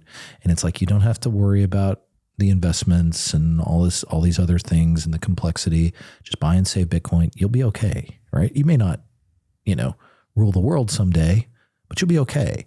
And then I do have some time lock kind of stuff, right? Like they have a little bit in wallets, and there's a transaction that will happen on a block stamp, not even a time date stamp, but during a block. So this block number gets found, then it'll go into the queue to hopefully be in the next block, right? And that sort of thing. So those sorts of things that are kind of what I feel are solidifying my bloodline a little bit. It's not, and if it ends up being worth nothing, then okay, they'll just have to figure it out at that point, the same way I had to figure it out at my point. You know what I mean? It's not the end of the world or whatever, but if it is something, right? Yeah, it's part of that great realignment, right? And I'm thinking for the first time, I'm able to actually think 15, 20, 30 years in the future. And I never thought I'd be able to do that. At least not in the last 20 years, just keep my head above water. Never thought I'd be able to do that. It's a beautiful thing. Pretty amazing. Pretty amazing. Well, I think we're good, right? Any parting words of wisdom? I mean, I could go on and on, but I smell dinner cooking. I can see that hungry look on your face. That's what's going on in my mind. Yeah. I can't even think 15 minutes in the future right now. No. I mean, if you want to, follow me on X, like Eric said, that's kind of what I do. What's your handle? It's actually just my name. I'm fully doxxed. It's at David Branscum. But the moniker is Rebel in Texas. The B is a Bitcoin. Really, I guess I didn't even talk really about like business or whatever, but my focus right now is just kind of helping people, investors and stuff, get into Bitcoin, find plays in energy, stuff like that. So that's pretty much it. But yeah, Twitter's X, whatever, is the easiest way to get in touch with me. Perfect. Okay. Thanks, guys. Thanks, man. Thank you. Man, this is fun. My brain hurts a little bit, but I'll get over it. It's good. Thanks for watching. If you enjoyed this episode, click here to find more just like it, and here to find our most recent episode. Also, make sure to like this video to help shine light on the corruption of money. And be sure to subscribe to this channel to stay connected.